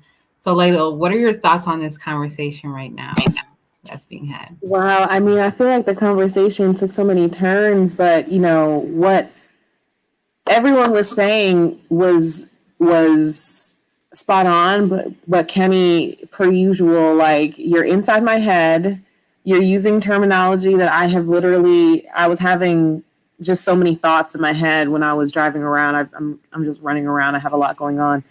But so much of that touched, it's almost like you were like responding to my thoughts from earlier today. No, it's completely real. Like some of the experiences I've been through have made me think like, wow, I really was the prey in this situation, and I will say this, not because I'm a woman, because my constitution emotionally is set up a certain way. And because I was on the dating market with insecurities. And there All right. Tomorrow, right? Yeah. Tomorrow morning. okay. And so yeah, it's because I was really out here like they can tell, you know what I mean? And I just was really thinking, like, I remember my ex gave me this analogy of like, he basically like saw me, like he came upon me, and it was kind of like I was like almost like a doe, like in the wilderness, like off the beaten path. And it used to be cute, like the way he sort of phrased it and the way he framed it. It was like very darling, like, oh, I found you, and like you're just like this hidden jewel, and like I'm so lucky.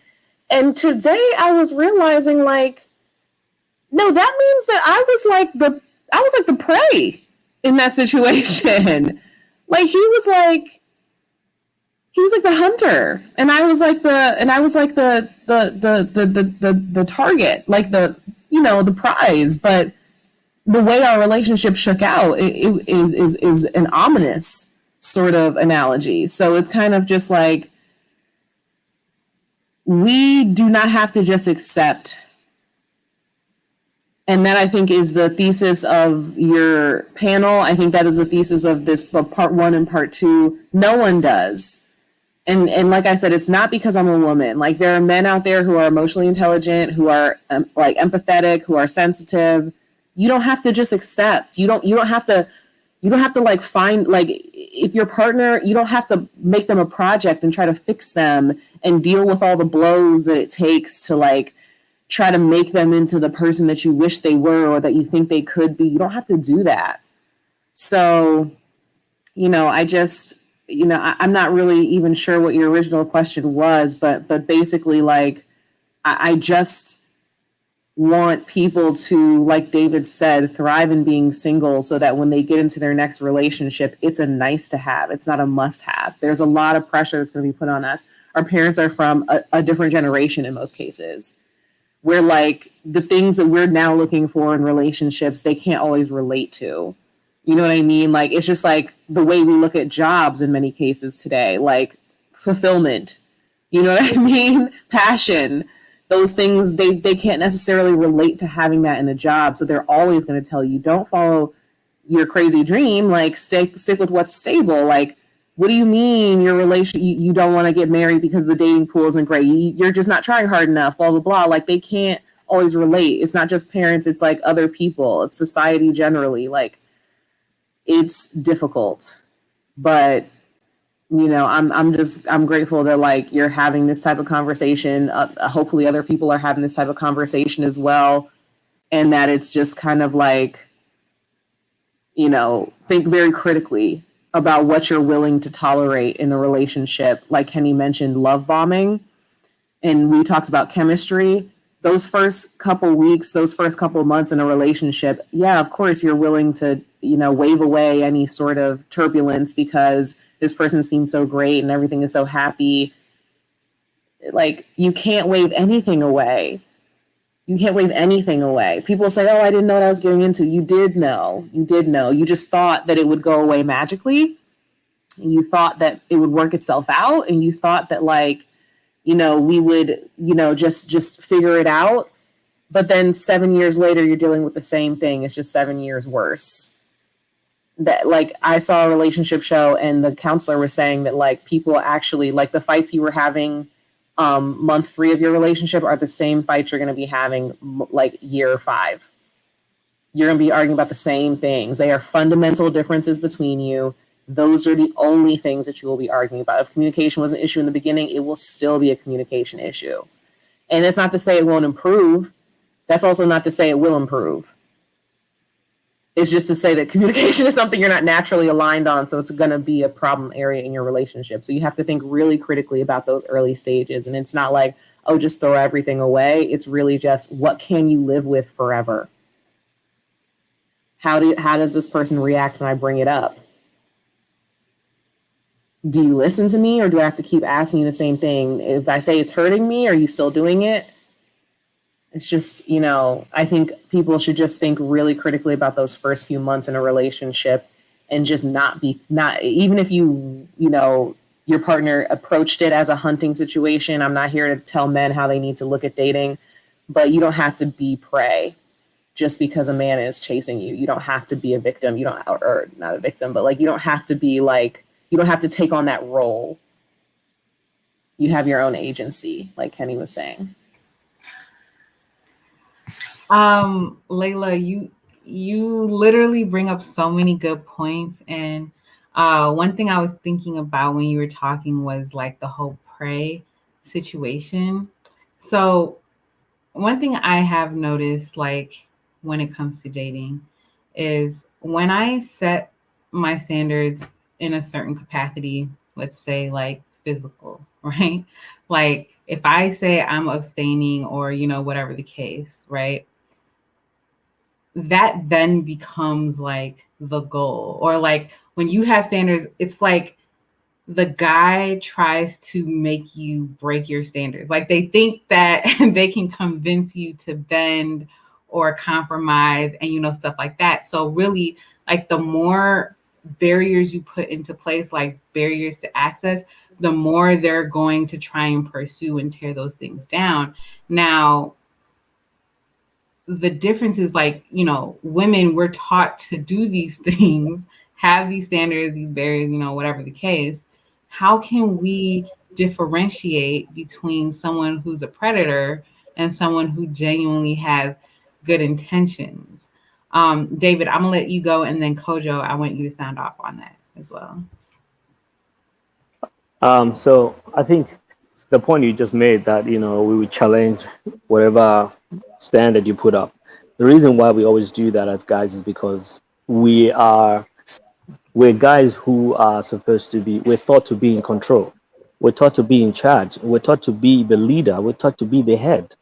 You think about it. I mean, like, if you go back, it was just how many years ago that women actually got the right to actually, like, some things that men have always had the right to. And it goes back to what we're talking about, like till today, as an engineer, there's still women who are fighting for equal pay. As a senior engineer, I get more than a woman who is at my level. But that's just because of the way things actually started from the beginning. You look at many years ago, probably our grandparents, your mom couldn't work, your dad was the one who worked. We were the hunters. We went out to hunt, make money, bring home to the family, and take care of the family. But the same way as white people oppressing black people did not change even after the emancipation, the same thing, even though we are now saying that women can work, all those backward standards are not going to change overnight. It's all not going to become equal footing immediately. It's going to take time. And that's the reality of things. So if you look at like women who are, you talk about like Chris on the show, Chris and Paige, All of us on this panel said that Chris is gonna find another girl who is gonna sleep with him and date him and all those things, even after all that shenanigans on the TV. Why? Because he's a dude, he's got money, he's got whatever, and there are women who are that low that would take him. And honestly, that's why a lot of guys do some of the things that we do, because we know that if you say you're not gonna sleep with us, we'll find the next chick who's gonna sleep with us. Damn, that's right. And like you talk about like kids. Someone was saying in the comment, like, guys are not so flexible with women when they have kids. So why should I be? And honestly, that's the reality of it. They're ladies who have like kids, and like guys, they're guys who would say, no, I don't want a woman with a kid or whatever. You look at it, a lot of guys ask girls, are you a virgin? How many guys actually get asked that question and answer that question actually? So that's why for me, I always like let's talk in realities. Let's not just talk in yes, this is what we want. I know this is what we want, but we have to be realistic on what is applicable at the moment. And the truth is, the standards are different, and it's different because it's always been different right from time. We're working towards it being equal, but the same way as racism is not going to just fly off away just because we're making laws to change it. It's the same way equal standard for men and women will not just happen.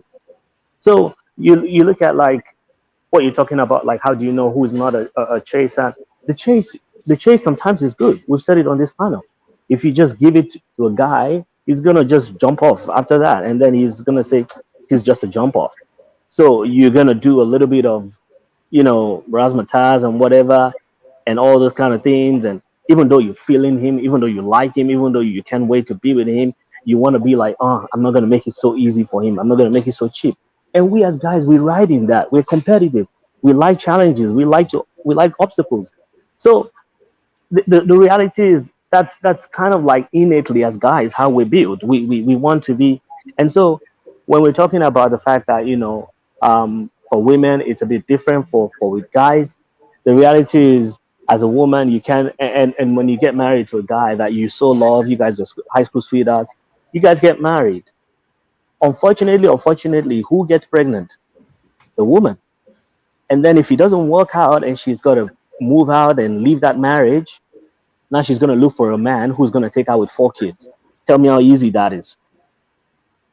But then this guy, he's got 4 kids from a previous marriage. There'll be ladies jumping to marry him. A guy who's got a big tummy, he eats a lot of carbs and he's got big tummy and he's overweight, his BMI is off the roof. Trust me, there are ladies who lay at his feet. But you have a woman who's got cellulite and whatever, and guys will be like, oh, no. Why? It comes down to what I've been saying. The skew is different. There are more women than men. And so if I can look for a 6-figure girl wherever, even if she used a waist trainer or she went to do surgery or whatever, do I care? It looks good to me. And I'll go for it and say, to hell with the other one. But then if I'm a deep man who wants to look for value, I'll say no. I want to look at what you've got inside. I want to look at, and some guys will still argue with you, guy, forget. There are girls who are sexy and have good attitude. So you see, so the reality is the playing field is really different. And now if we're talking about how do you know which one is which and which one is not the other one, that's where it's used like a cliche, but it's the truth. There's something called women intuition. And women do have it. You have it, sometimes you don't trust it. And it gets you in trouble, and then later on you're like, damn, I knew he was a bad guy. I knew he wasn't good for me. Your mother has it, and your mom is telling you that guy is crazy. That boy is going to put you in trouble, and you're like, whatever, because you are in cloud nine in love and whatever. And then it happens, and then you hide it from her because you know that she told you in the first place. So sometimes you need to listen to your woman intuition, and then sometimes you look at even the history of the black church. Why are there more women in churches? It comes down to this, because they're taking that time to say, God, help us out, because the system is structured not to favor us. So if you don't help us, this system is going to screw us over. So unfortunately or fortunately, whichever you look at it, as a woman, you've got to trust in God to lead you, to direct you to that right man who's there. Because like I said, there are men who would do all the whatever, lay a carpet at your feet, open the door for you, but it's all a chase just to say, I smashed that good girl or I smashed that bad girl or whatever. So At the end of the day, you got to trust your intuition as a woman because God has given it to you. And it's many times, I'll probably say like 85% of the time, it's actually telling you the right thing if you listen to it. And then you got to trust God and trust people around you who love you and who care about you and who really want you to succeed and to do well. And for me, I just think that's the reality of things. You know, someone was saying like, I chased my husband or something like that. There are ladies who will say, "Oh, girl, how can you be chasing your husband? We are the prize. We should be chased." Hey, I'm not arguing with you that you're not the prize. Okay, you should be chased. That's the reality of things. But then you can see dynamics are different. Now we're talking about women having sexual flexibility and sexual freedom, and women are talking about I can sleep with this guy and not have any emotions attached to it and whatever. Some guys will debate that with you and say it's a lie because our chemistry is different, our makeup is different, and we as guys, the way we deal with sex is different from the way women deal with sex, and so you can't just do that. But hey, it's the 21st century. That's what's happening, and people are going for it. People are meeting on the first date and having sex and saying, you know what? Yeah, I did whatever, and that's it. And but you look at it in the psyche of it, in your mind, in your reason as a woman, you feel used. You feel like something's gone out of you, and that's just the way it is. You know, so one pastor was saying like everything in the world, you know, is actually hidden inside of the world, inside of the ground, and you have to dig for it, like oil, like gold, like. And then he said, and that is the way a woman's body is supposed to be. You got to dig for it. You got to work for it. You got to, and some guys use that in a negative. They know that that's it, so they listen to you everything you're saying while you're on the date with them. They listen. I'm all about abstinence. I want a guy who's this and whatever. He's gonna do all those things so he can get that gold, believe it or not. And then there the other side of it, whereby a woman wants to hold her own and be like, you know what, this is it. And I think you just go back and I just quickly round up what Kenny was saying. You know, this is the system. This is the way things are. But the reality of this, you as a woman can decide to stand your ground and say, I'm not gonna change. If you want me, you want me. If you don't want me, you can go. No matter how few the men are, trust me, there are men who are gonna strive to get that quality woman, who are not just looking for that 8 figure or whatever. There are men who are out there who are really diligent and they really want to know you and get to know a good woman. So you can hold your standards regardless of the way the system is and the way the game is played and all those kind of things. Be your best self. You know, being single is not a cause. It's not a sickness. Be the best you that you can be. Get a degree. You know, study something. Learn a craft. Be better of yourself than you were yesterday. And while you're being better at what you do, you might find someone, or you would find someone who actually wants to get better by themselves, and they will say, you know what, this lady can actually help me become better, and you guys become the best together. So that's my mindset of it, and that's how I see it. Lots of gems dropped. David A with the sound coming in on point. Yes, that's what I'm talking about. We knew you could do it. Yes. Um yeah, you brought up so many good points. I mean, I think that there's so many layers to this conversation. Kojo, I know you probably have a very interesting perspective when it comes to the conversation of, are men the gatekeepers of relationships while women are the gatekeepers of sex? I'm gonna put it plainly. I believe in that statement in most cases. Yes, I do believe that. I do believe men are the gatekeepers of relationships, and women are the gatekeepers of sex. Um, and in fact, if you've watched my channel, I pretty much teach that most of the time. I tell the ladies all the time. I say, if that man hasn't made a decision about what it is, you don't make the decision on his behalf, because if he hasn't made it, he isn't going anywhere. Do you know what I'm saying? Like, so when it comes to relationship, in terms of, yes, I believe both people pick each other, right? I agree, right? But we're talking about we're talking about, again, and this goes to your question about the prey and the hunting situation. I hear what Layla and Kenny were saying, and I agree with the part when it goes to an extreme, but I don't want to take it to the extreme, right? The man should be hunting. That's precisely what he should be doing. Men are hunters. I don't want to turn away that quality. Men should be hunting. Now, does that mean that we should treat you like a literal prey? No, of course not. But we understand what we mean by that. We mean what it's the chase, right? And it's the pursuing of that woman. As a man, I should be pursuing. Now, I'm sure there are ladies out there that wouldn't mind pursuing the man, okay, which is fine. If you want to do that in 2020, if 2021, I've got no beef with that. But I think the majority of women will appreciate the man that is going to pursue them. And here's why. It's a good indication that he also will lead in a relationship. Because when you decide to pursue as a lady, more than likely, you're also saying when you get to a relationship, you are going to lead, right? And so it's the importance of that beginning. I'll give an example. I just watched Couples Retreat, and the couple Raymond and Delish, right? They're married now. Delish is complaining about the fact that Raymond is not leading the relationship. I mean, I'm like, what would you expect? When you found him in the shop, you initiated sex and put it on him, and then he married you. Where do you think was going to happen? You initiated the movements. You didn't give him the time to make the movements first. So now you are leading a relationship and you're complaining about it. But it's how you started, right? Now, I always encourage ladies, there's nothing wrong with jumping in the DMs. But I said you don't initiate the proceedings into a relationship. You've got to let him see. Is he gonna pursue you? There's nothing wrong with saying, hey, how you doing? You right?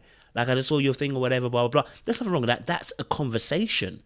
But when you're getting into a relationship, I would advise most women, let him initiate. Because then you can see if he really likes you or not, right? Because if we're talking about men being hunters and moving mad, well, you're making the job much more easier if you begin to pursue, because you have no clue whether he wants you or not. Right? So he's gonna move. This man's gonna move mad regardless anyway. But you're making it much easier if you begin to initiate these proceedings, and you don't know what his mindset is. So I think men are the gatekeepers of relationships in terms of setting the pace. Okay, what we're gonna do now? Are we going into a relationship? We're not going into a relationship, right? But I also see how. But I also see, like I said, I see sometimes women also leading that relationship. And like I said, when that does happen, that male oftentimes isn't a leader. It's that simple. You know, when a woman leads it, that man isn't a leader. So if you're a lady and you like to lead and you like to have that kind of element of a relationship, fantastic, go for it. You initiate, you lead it. Lead the relationship talks. Trust me. It will work for you because that's what you want to do. And if you find the right type of guy who's willing to submit in that same setting, go for it. He will work with you. When it comes to the sex thing, it's very obvious that men do not hold the gates for the sex issue part. We do not. We make these jokes all the time in church. If your wife don't want it, she don't want it. If she turns over, what are you gonna say? There's nothing you can say. It's done. If she says, if she puts up, we make jokes as men. Once the bra changes, if she goes from here to bring it to hit bra, it's done. Like, she ain't trying to initiate nothing. She's over it. Her emotions have locked off. Blood, you've lost it for tonight. Let it go, bro. We make these jokes reason why, because we understand that although we can pursue, although we can initiate even, we're not the gatekeepers of this. We're not the gatekeepers of sex. We're not. We have to. We almost. I've said this. We actually we have to ask permission. We are not in control here. This is where you're in control. So when and this is how you know this is how we know how women are in control. When men want sex from you, and they have to be deviant about it, right? When I know you don't want a relationship, when I don't want a relationship with you, and I want to just have sex, because I know you're the gatekeeper of this, I'm gonna have to be deceiving. I'm gonna tell you some lies. Maybe I might even say, I'm looking for a relationship. But I'm not going to tell you that I want one. I'm kind of looking for a relationship, but I'm not really sure right now. Like, they'll say all sorts of stuff because what they want is your body, right? So you are the gatekeeper in terms of that sex, in that aspect. Do you know what I'm saying? Because we want it from you. So you are the holder. Do you see what I'm saying? So you have that power. So I think to be fair, I think that God allows that to happen because both parties understand that they need each other. Like I can't the man has to understand that just because I'm a leader, it does not mean I dominate, right? And as a woman, just because you're submissive does not mean you're a doormat. Does not mean that. There's a healthy interchange between both parties, right? We talk about on this channel, right? We talk about, okay, if men are not hunters, not leaders, if men are not hunters, sorry, they're not leaders either. And if that's the case, then I don't know why we complain about my 50-50, right? But it's not nice, right? When I say 50-50, people are on my neck. Why? Then you want brought up, oh, in the society, men get paid more. No, that's not why. Because you see men as leaders. And when we don't see them as leaders, we see them as not being as great men. We see them as, they're all right, but it's not for most women. Right? So that hunting piece also leads also to that when we're talking about finances or how he leads his relationship and talking about that aspect of things. It's the same kind of thing. So I don't have a negative aspect towards the hunter and prey, but I can understand where where someone can see it differently.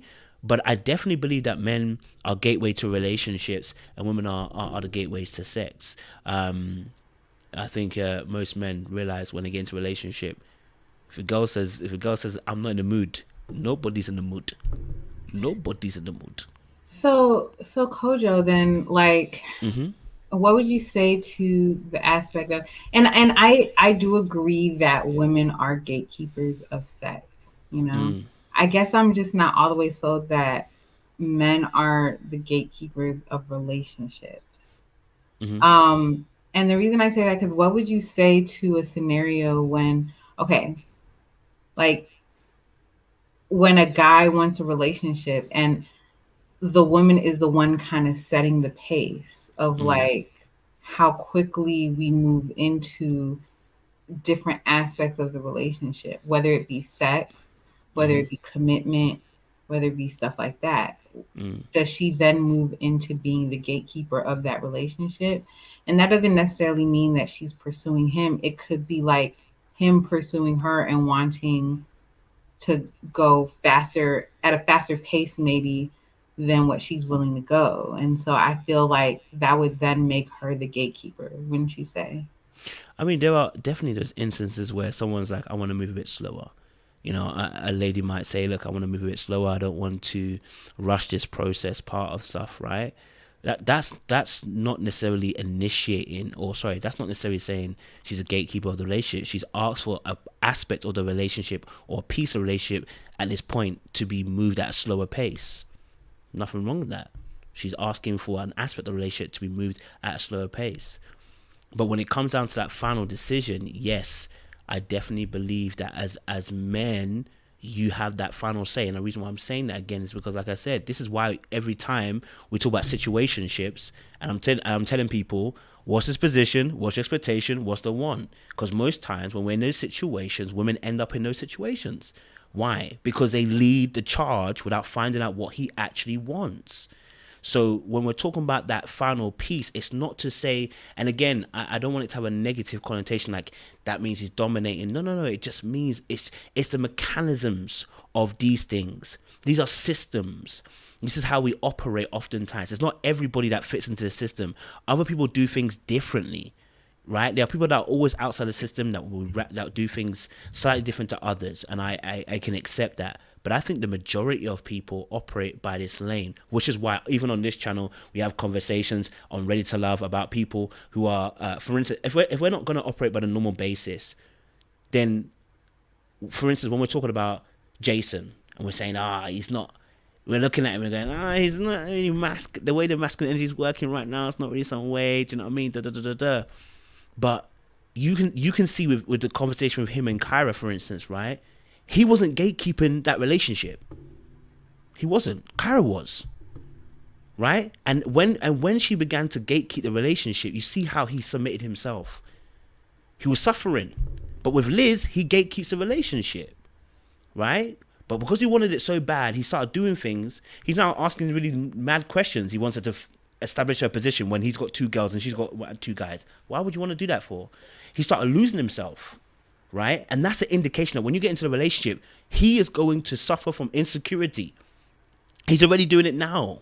So as a male, we oftentimes do, but there are other times where yes, you don't have that say. But I would say this: if you're a man and you're realizing that it's going beyond your pace, my brother, and you're not cool with that, my brother, listen, you don't want to enter that kind of thing because you're a leader. I've already said this: you're accountable, not responsible.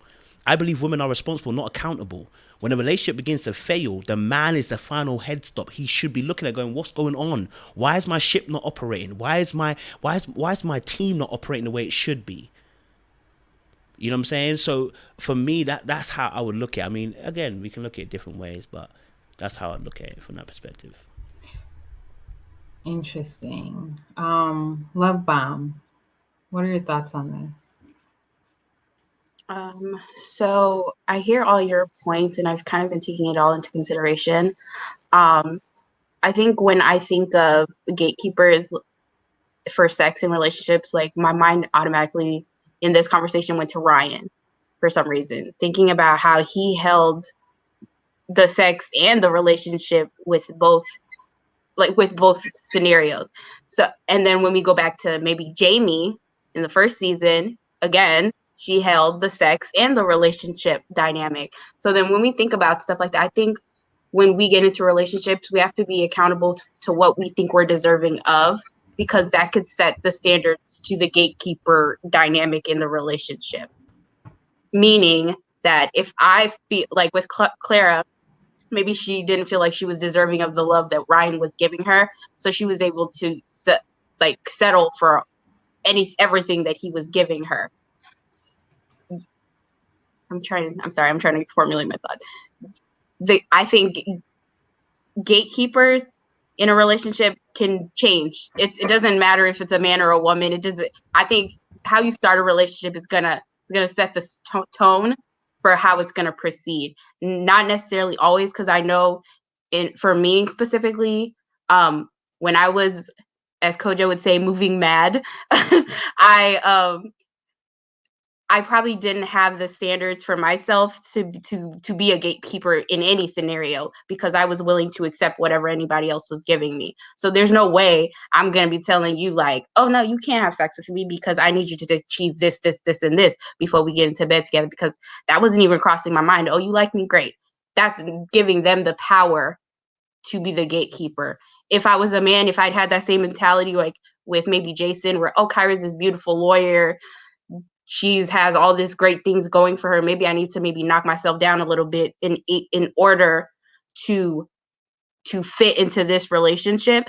And I think that kind of signals maybe to the other person, being Kyra, that she has the power in the relationship. You can signal to people that they have the power. And you gotta be, I think we just all have to be careful in the power we give people, not necessarily like there's a standard of a man and a woman that a man keeps I don't think a man keeps the relationship, because there's been plenty of times when men beg. They beg and groveling, and the girl is just like, nah, no. And then there's been plenty of times where men are like, I'm not having sex with you, you're nasty. Like, it's just interchangeable, I guess. I agree with what you're saying, Love Bomb. Kenny, what are your thoughts? Because I know you have to drop soon. I do, and I want to say good night before I drop off. But Love Bomb exactly just said pretty much what I wanted to say. I think I personally don't believe in gender-based blanket statements. Generalizations make me very uncomfortable, and I respect Kojo's viewpoint for what it is. But to me, what that says to me is that a man and a woman's power in a relationship is not comparable, and a man and a woman's choice is not equal, right? So a woman can't be a gatekeeper. She could be someone who's suggesting no, but she can't be a gatekeeper. Like, the whole idea of it is just problematic to me personally. I think, to what Love Bomb is saying, people, and this is my thing, is when you lock yourself into a gender ideology, yes, does our gender dictate a good amount of our personality? Yes, but also society socializes us based on gender, and it's not some biological thing. I think locking yourself into a certain narrative is problematic, especially when you as an individual, you don't necessarily fall or fit into every idea of that narrative. I think each person should take your relationship on a case-by-case basis and date based on what you want. I can't imagine a man sitting across from me telling me he's the gatekeeper of a relationship. Get out of here. Excuse me? Like, but no, I choose if I want to date you. You choose if you want to date me. It's not based on you being a man. You choose if we're in a relationship, and me being a woman, I choose. Like, no, there's so many relationships where men and women have completely different sex drives. And so to say a woman is the one who holds the sex key, a woman could roll over and want to have sex every single day, but if a man doesn't have a comparable sex drive, he's the gatekeeper in that instance. That's the reality, and it's not an exception. It's just normal biology. We're not all created the same, despite whatever narrative or construct comes based on whatever your life experience is. And I think it's very dangerous when we internalize generalizations as the rule, and then say everything that seems to be an outlier is an outlier. No, we're just different. We're just different. I think if you want a leader in a relationship, then you will go about your dating with that leadership mindset. You want a man to pursue you the whole time. You want a man to lead the whole thing. The problem is when you're not dating according to what you want. So like the example that Kojo gave, the woman who pursued the man and all of that, and it flips around and says she wants a leader. You never gave the man an opportunity to be assertive. That's a problem when you're not dating according to what you want. But it does not dictate that it's a problem because she didn't let him. It's a problem because she didn't date according to what she wanted. He's just not a leader. And so maybe he needed to be in a relationship with someone who wanted a partner and not a leader. If you want a partner, then you're not necessarily looking for someone who is chasing you up and down the street. You're looking for somebody who's expressing interest, and you are allowing yourself to express interest accordingly. And you both decide. That's where I come from with it. I feel like it's just a slippery slope when you peg us into gender-based roles and stick us there. I think, are there some truths in it? Yes, but I don't think people who don't subscribe to what Coach is saying are the outliers or the anomalies. We're all just different. You'd be surprised when you really talk to married couples. You'd be surprised how varying sexual drives and relationship dynamics. You would be very surprised how much it varies. And it varies so much that it makes you take a step back and say, relationships are just different. There is no main rule, and then everyone else is an outlier. Regardless of whether it's based on faith or whatever, relationships are just very different. Kojo, I will let you respond to that. Thank you. Because you've gotten a lot of challenges on your viewpoint. I appreciate that. So I understand. This is reminding me of the conversation we had about the Chester thing. Look, I know people don't like boxes. I don't like boxes either. But there are boxes. There are systems in this world, whether we like it or not. There are rules to play a game, whether we like it or not. And this is one of those games, and it's one of those rules. I don't like playing inside the box of genders. I don't like it. I like to flow. I like that freedom. Just like I like to, if I had my way, listen, I'll do 50-50, flip it. But there's a game and there's a rule I have to abide by. That doesn't show good leadership skills. Right? To the majority of women, it doesn't show good leadership skills. To the majority of women, not all. Okay? There are many women out there that will do 50-50. They're not the majority though. From what I can see anyway, right? Now, I understand the game, so I want to win the game. So I'm going to play by the rules, right? And so when we're talking about the systems and the games we're playing by, when we're talking about gatekeeper, no man is going to say, I'm a gatekeeper of relationships. No man's going to say that. Right? You're just going to see the mechanics of that game play itself out in the interaction, right? And this is the thing. Everybody abides by some part of the rules of the game. That's the unfortunate thing. You can't get away from this game. You're in the matrix, whether we like it or not. Whether you're feminist, whether you're not a feminist, whether you're a male man, gay man, you play by the rules because the rules, unfortunately, are given to us. We're governed by them. It creates order and not chaos. So when we're dealing with men and females, how they operate, like examples that we gave even, for instance, when we spoke about Jason and Kara holding the gatekeeping, guess what happened? Jason ended up becoming a beta male. It's that simple. He ended up becoming a man that was going to submit to a woman. That's just, and that's what happens. The mechanics are, for me, I just see systems and rules. So I try not to, I get caught up in the emotion of it, because it's a rule and it's a game that they're playing. When Jason goes with Liz, we don't see him becoming the beta male for Liz. We see him leading that charge. He doesn't do that with Kyra, right? Now that's another conversation. But in a normal instance, when a man is because whoever's pursuing, okay, ends up not being the gatekeeper of the thing, right? Oftentimes women are pursuing relationships first and foremost, and so men end up gatekeeping the relationship in terms of the time, and men will oftentimes chase sex. And this is a very basic, it's not necessarily that it's every single person. Yes, people have different sex drives, but we're just talking about as a general rule. Men often are chasing that sex. So what happens? Women become the gatekeepers, because I need it off you, so you are the gatekeeper. Do you see what I'm saying? So it's not to make it so like, it's not to make it so black and white that you end up saying it in a conversation with somebody. Oh, you know, I just gotta let you know, I control the things. First of all, that's not cute. Two, it's not attractive. And there's things you just don't need to say. That is one of them. You know, nobody wants to say that. The same way I'm not going to be like, well, you know, I'm going to be paying all your things for you. Like, when we saw that, it becomes conceited, right? When we see, like, Ron does that, and it's like, Ron, sometimes when he says it, it's like, we thank you for that, but it's okay, you're doing a bit much, bro. Just a smidge much now. You're telling us too much information. We understand you want to pay all the bills, but you're doing a bit too much, Ron, right? It's okay. You want to pay the bills, fantastic. We love it, contagious, lovely, right? But he ends up trying to say it to try and almost sell himself to women, and it becomes too much. So these are obvious truths that we don't say, but we operate by. Right, and so I'll be honest with you as well. For instance, even physiologically, right, as a male, right, I always talk about the masculine energy: protect, serve, and provide. Right? Okay, great. Okay, but Kenny, we already know you don't want a guy that's going to be not providing. We already know that, Kenny. Yeah, you told us explicitly. Right? You know, once again, we go back to the top of this conversation, what people put onto me. What I have not said. Do you not say that on the panels? I have not been explicit about any one of my preferences. No, seriously, I'm not debunking or validating what you're saying, because, like I said, I generally don't speak about it to that degree. So what you are projecting. Okay, I'll take it back. Okay, I'll take it back. Yeah, I'm not debunking or projecting. I'm just saying.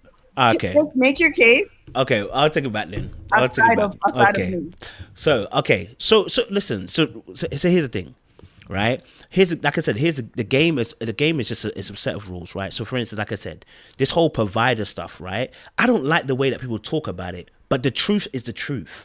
Right? Men who end up paying the bills, providing in that financial sense, okay, there's more of the market to be accessed. Women want to settle in their femininity. If a man can do those things and allow her to still live her life, women are going to go for that guy if he's a good guy, right? Obviously, if he's a prick, he's a prick. But I'm saying if he's a good guy, right, and he can pay all your bills, he looks after you, he's kind, he's gentle, he's loving, he's caring, versus the guy who is great too, loving, caring, everything, but he's 50-50, who are you going for? More than likely, you're going to listen to your own physiology, which is going to go to hypergamy, and you're going to choose it. Now, it's not because you're a bad person, it's because there are systems and there are rules of engagement, and we all abide by them, and we all abide by them, but depend on your level, because we opt out at different parts. Right? We opt out different parts. We play some gender roles here, and we don't play some gender roles here. Right? We opt and can kind of pick and choose, pick and mix. But by pretty much we pretty much fall to this particular set of rules and games. So that's what I was saying about the hunter and the prey situation. Most women want a man that's going to pursue them because it shows that he's interested in them, because that's what men do. They pursue things, right? A man that has vision is pursuing the vision. A man that is actually has vision is pursuing the vision. If he's not pursuing the vision, ladies, why are you with this guy?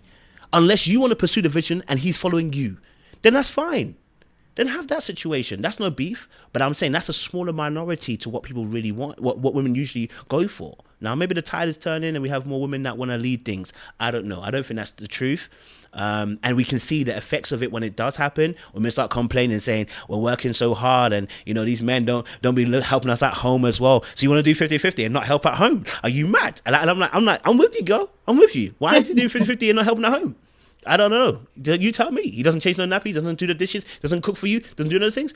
Baby, you're struggling out here, right? And you see that there's an effect of it. Women are feeling the effects of going to work every single day, then doing a house chore. Like, I understand. There's a game. There's a reason why men got strength, right? It's to protect, it's to provide, okay, and it's to serve, okay? So I'm not saying women can't do what men do. I'm saying though, but the natural order of things, I believe, are meant to be in that way. It's just a set of rules and games. If you don't want to play, don't play. So, because I have to jump, I'm just going to say this. I appreciate you clarifying your point, and I think that's why I did push back, because when you initially stated it, it sounded very absolute. I don't disagree with what you're saying, Kojo. I want to make sure that that's very clear. I know, okay. I don't disagree. What I'm saying is that two things can be true. You're right, and I'm right. Date according to what you want. If you want leadership, if you want traditional roles, date according to that. Don't bait and switch. Don't lead in the dating phase and then flip it around when you get married and you want a leader. That's not the man that you dated. That's not the woman that you dated. You didn't date a woman who wanted to sit at home and then you flip it around and you start trying to force her to sit at home. Date according to what you want is what I'm saying. And it's not one size fits all. There's a lot of nuances. And also, we are different depending on the partner that you're with, right? So using Jason as an example, Jason seems more traditional leader with Liz, but with Kyra, to you, seems more beta male. Also, there are different ways to lead. There is no one size fits all. It all depends on the partner that you're with. There's so many nuances to this conversation. And I know generally we cannot cover all the nuances. So I don't want to be that annoying person who says, let's cover all the nuances, because we can't, right? But what I wanted to say was date according to what you want, because there are different kinds of dynamics. Be aware of that, right? It's not just one size fits all. It's not just if I'm going to pursue the man, then now all of a sudden I'm married, or now all of a sudden we're in a committed relationship. Man, leader, man, traditional, woman, stay at home. That's not how you dated. That's not how you navigated it. Date with self-awareness is all I'm saying. So you're right, coach, and I'm right. Like there are nuances to this. Date according to what you want. All right. Good night, everyone. Good night, Kenny. Thank you. All right. Deshaun, what are your thoughts on this? I know we've been on this topic, but I feel like perspective on it. Honestly, it's like I just had a revelation in the way that Kenny broke it down with the whole partnership and leadership. Now, when I date, I know now that I'm looking for partnership. I don't necessarily look for leadership in my partner. I am the 50-50 woman, okay? And my logic behind being the 50-50 woman is I bring something to the table, you bring something to the table. When we split, we're still whole. I'm whole, you're whole, and we'll divide the piece of pie that we created together. So I'm always making sure that I can handle my own, I can manage myself. So I don't need a leader to come into my life and lead or provide for me, because I can do that for me. Make sure that you can do that for you, and we'll be okay. Dating, as far as now goes versus back then, is so non-traditional, because men are supposed to be the hunters, okay? But you're finding more these days that women are the hunters. So men don't even hunt like they used to. You know what I mean? Like when I was younger and you know, come into contact with men, they were more quick to holler at you or try to chop you or try to pick you up. Nowadays, it's crickets, it's silence. It's kind of like everybody's kind of looking at everybody, but I'm a woman and I'm supposed to be hunted. You know what I'm saying? And I don't even know if men actually enjoy being hunted. I don't know. That's a question. Okay. I don't know. And I don't want to become a hunter. I don't want to, you know, scare a man off, because it's just not my nature to hunt. But it's so difficult dating. It really is, because you don't know which way to go. You don't know if you want to be a hunter or if you want to stay in your femininity and be pursued. you can actually do both. You can go back and forth sometimes. Sometimes you might feel like, I think Layla or it was Kenny who made the comment where at one point the man is pursuing you, but then the power falls back into the woman to decide whether she wants him or not. You know what I mean? So women kind of bounce between the gates. They bounce between the gate of being the gatekeeper for sex. They also bounce to being the gatekeeper for the relationship once the man decides that that's who he wants to be with. So it really boils down to the people. Everybody is different, and you really do have to find what works for you. But partnership or leadership, if you get a partner, you're 50-50. And if you get leadership, then he's going to lead and you have to let him lead. So know what you want when you're going for it so you don't blur the lines, you know what I mean? But yeah, that's my take on that. Okay, interesting. So you're more of the 50-50 mindset, like, does that come in all aspects, including finances and All um, aspects. All okay. aspects. If I meet a guy that is you know, maybe he makes more money than I do. So maybe he wants to cover more things just because. If he wants to, by all means, go ahead, do your thing.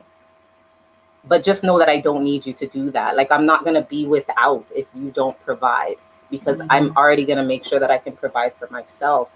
I have in my dating life. So because I am that 50-50 girl, I do have some friends who are very strict in their standards. I have one friend who is the men must pay. If you're going to visit, he must book your flight. Okay, you cannot pay for anything. Leave your wallet at home. Blah blah blah blah blah blah blah blah blah. That's her, and she does not bend on that. Where me, I'm like, hey, but I can pay for my own flight. Like, it's okay. I don't need him to pay for it. It's nice to be flown out. It's nice to have somebody spend on you, but come on, we all know how hard it is to make a dollar. If I have to hustle, and I know how hard it is to hustle and to make my money, save my money, he's human too. He has to work just hard like me. So who am I to say that he's supposed to, you know, provide for me and give me everything that he earns? I know how hard it is to make a dollar. I can't expect that of him. Let's put our pies together. We'll be better than we were before. Instead of you giving me all your pie, you're just giving me all your pie and I'm just sitting here taking the pie, taking the pie, taking the pie. Like, then what happens when you leave? Can I make pie? I don't even know if I can make pie because I'm so used to you giving me pie now. Oh my God, what am I going to do? Who's going to take care of the bills? And you know what I mean? You're dealing with that kind of like stress. So, in some aspects, I want him to lead if he wants to be a leader because he is a man and men naturally like to lead. But when it comes to us together as a relationship, we should be partners. Yeah. Interesting. Okay. All right. I'm hearing you. I'm hearing you. Makes a lot of Yeah. sense. Light. Welcome to the discussion. What are your thoughts Hi on what we everyone. Thanks for having me. I my thought really is towards the idea of a gatekeeper, and then I have some other thoughts about a couple of other things that you guys said. But as far as a gatekeeper is concerned, I've never heard the term before. But if I was, as I'm thinking about it, I would sort of gear towards the woman being the gatekeeper, and if she has a certain personality, because it's been my experience that if a person is prepared to be without the relationship, they kind of hold all the cards. If I'm in a relationship and we're loving and we're great and it's working out and we are able to work through things together, then it's a working relationship. But if at any point I can say, oh, you know what, this is not working for me, if I'm ready to walk away, if I'm okay with being on my own without it, without a relationship that is not working, or without a partner that is taking me for granted or not trying in a relationship, I'm ready to walk away. I don't want to, I'm going to put a lot of effort into it. That is an option. And so in that sense, I think that a woman is a gatekeeper because both parties still have to try. The man in the relationship has to put the effort in, but I'm understanding the perspective that Kojo brought to the table about the man being the leader, and I can see where that might be someone's idea of what the gatekeeper might be, if I'm understanding that correctly. So I'm looking at that as far as being a woman, committing to be submissive to a man. I really have an agreement with that, for people that choose to do that, because submission, being submissive has, in my mind, a misconception to it, because submissive does not mean um, unconditionally obedient. For me, if I'm submitting to the partner in my relationship, he has to earn that title of leader every single time. And leader doesn't mean that you're bossing me around or you're making decisions without me. A leader will always know when it's time to step back and when it's time to let his partner take the reins. A leader is always going to take his wife or his woman's feelings into consideration, her opinion into consideration, her expertise into consideration, and he will make a decision based on that. As a submissive woman to a man that can lead with discretion and discernment, I can say, okay, hon, if I've given you my opinion, and I want you, I'm going to go with what you think is right. Once you have weighed all of the options, I'm gonna support you. If it goes wrong, I'm not gonna bash you for that. I know you did your best.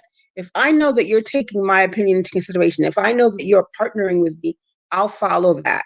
That's the kind of leader that I would be okay being submissive to in that way. But you have to earn it every single time. You have to be humble. You have to have your family be, as the priority and not your ego, which is a big distinction that men have to learn as they mature. Young men think being the leader of the family means I tell you what to do and I do everything and I'm bringing everything in and we go where I think we should go.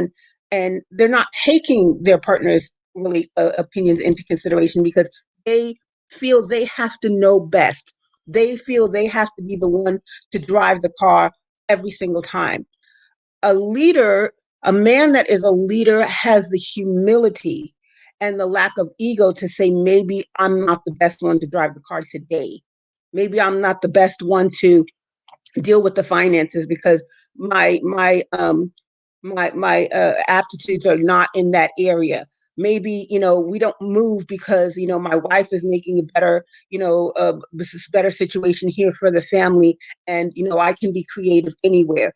A man has to be able to make the decisions for his family, for his partner, as a priority. And not to say that he's not important in this situation, but he has to know when that is going to be right for the entire unit.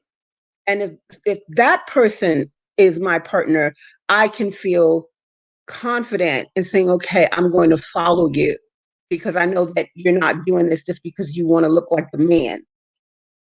And I think that's just kind of how, when it comes to this gatekeeper thing that you guys are talking about, that's where all of those labels will fall apart, is when everyone is coming together and they're laying down their ego and they're making each other a priority. That everybody's sort of the gatekeeper. Everyone is partnering that. As far as what you guys were talking about with a woman approaching a man being assertive, and I don't know the examples that you guys were talking about from the other show, but if a woman is assertive and approaching a man and wanting to get into a relationship with them, she does have to understand for herself, and I think that also comes with maturity. She has to understand for herself how to gauge how he will be in the relationship. If you were assertive the whole time, you're dragging someone into the relationship that can't then stand up and say, okay, you got us to dinner, but let me take it this time. This time, we're going to do, in the next date, we're going to do what I want. If it's always her making the decision the whole time, then you, as the woman, are not recognizing that he is not the type of man that will stand up and be a leader, because he hasn't done that. Not that you haven't given him the opportunity, but a man that has that strength of character doesn't need for you to offer him the opportunity or to open the space for opportunity. He needs to stand up and say, okay, that was you. Okay, the woman that has approached me, we're in this situation now because you were bold enough. I like that about you, that you were bold enough to come and start this out for us. But let me take it this time. Let me take it for a little while. I'm gonna wine and dine you after you've come to after you've started this. It all is a balance, but he has to be able to stand up to your assertiveness. He's got to be at the same level. If you enter into a relationship with someone that couldn't stand up to your level of assertiveness, that's who he's going to be in your relationship.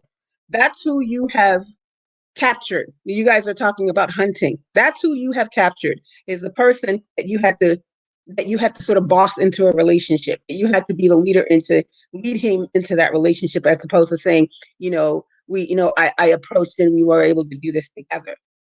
So my mind always is, still going back to the idea of the gatekeeper. It always is going to have to come back to partnership and both people being equally yoked on a number of levels. So I got. Joel, let me add quickly. Let me add Go ahead. quick. Go, Kojo. So I agree with actually about 95% of what Light was saying, right?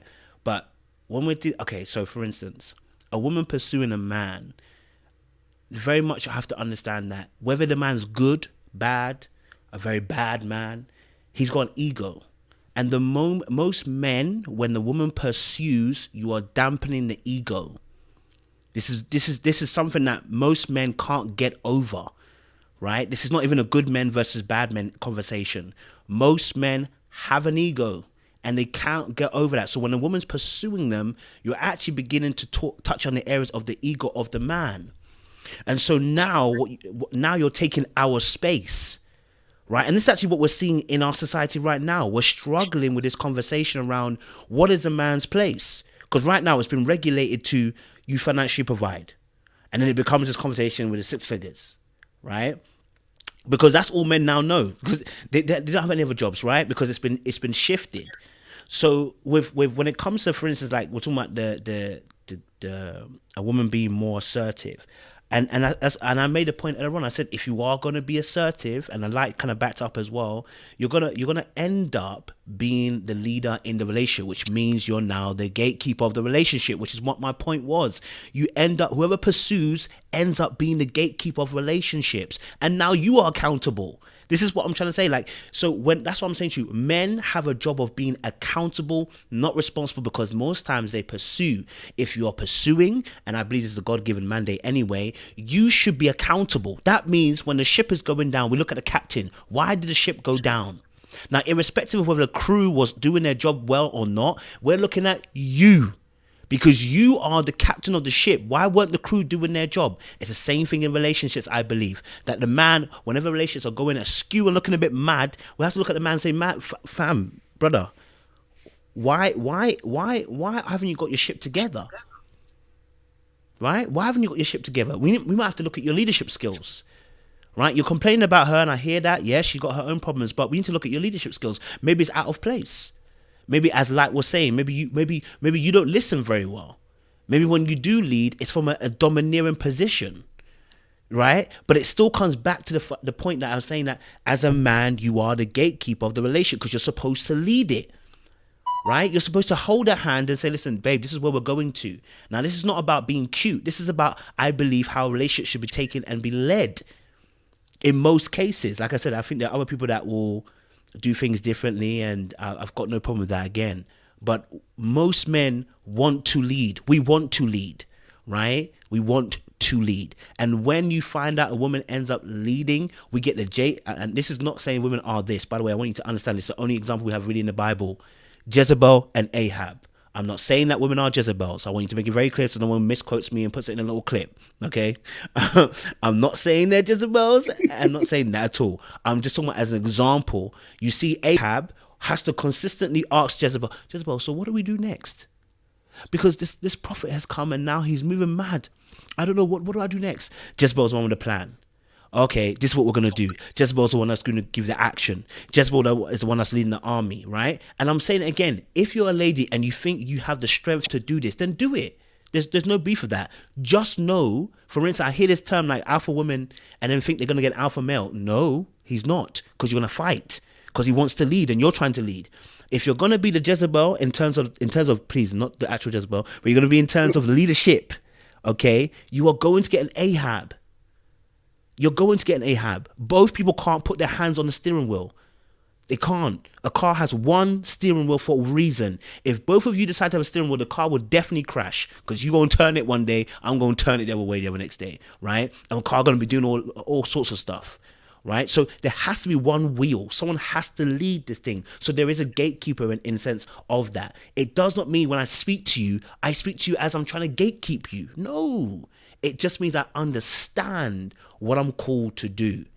Most women will be very, very happy if a man was to lead a relationship, be organized, make sure he led from a place of love, which is what we see in the Bible, leading from a place of love, which is that I definitely consider your opinion. Of course, I make decisions with you in mind. Of course. I said this on my live the other day. A good leader, we've all had it at work before. That person listens to everybody, understands everybody's position. But when it comes to taking a decision, they take a decision. Ain't nobody want a leader that is doing when the ship is sinking. Nobody wants that leader. When the business is starting to fall apart and the leader's like, I'm not sure. What you saying? What you saying? I ain't even know what we got to do right now. Nobody wants that leader. When the fire starts to burn, we want people who are going to put the fire out. We want decisive, assertive people who are logical, analytical thinkers to do the job at the point in time. Good leadership requires that you are able to, and I think Light made a great point here, are able to understand that maybe in this particular instance, I can't lead this part because I'm not good at it. I don't have the skills for it. And you pass it on and you delegate it. But guess what? You're still accountable. She may be responsible for the task, but you're still accountable. If it fails, we're going to look at you as a man. Just two quick responses to that. I mean, I agree with you. I think that we agree on a lot of the points.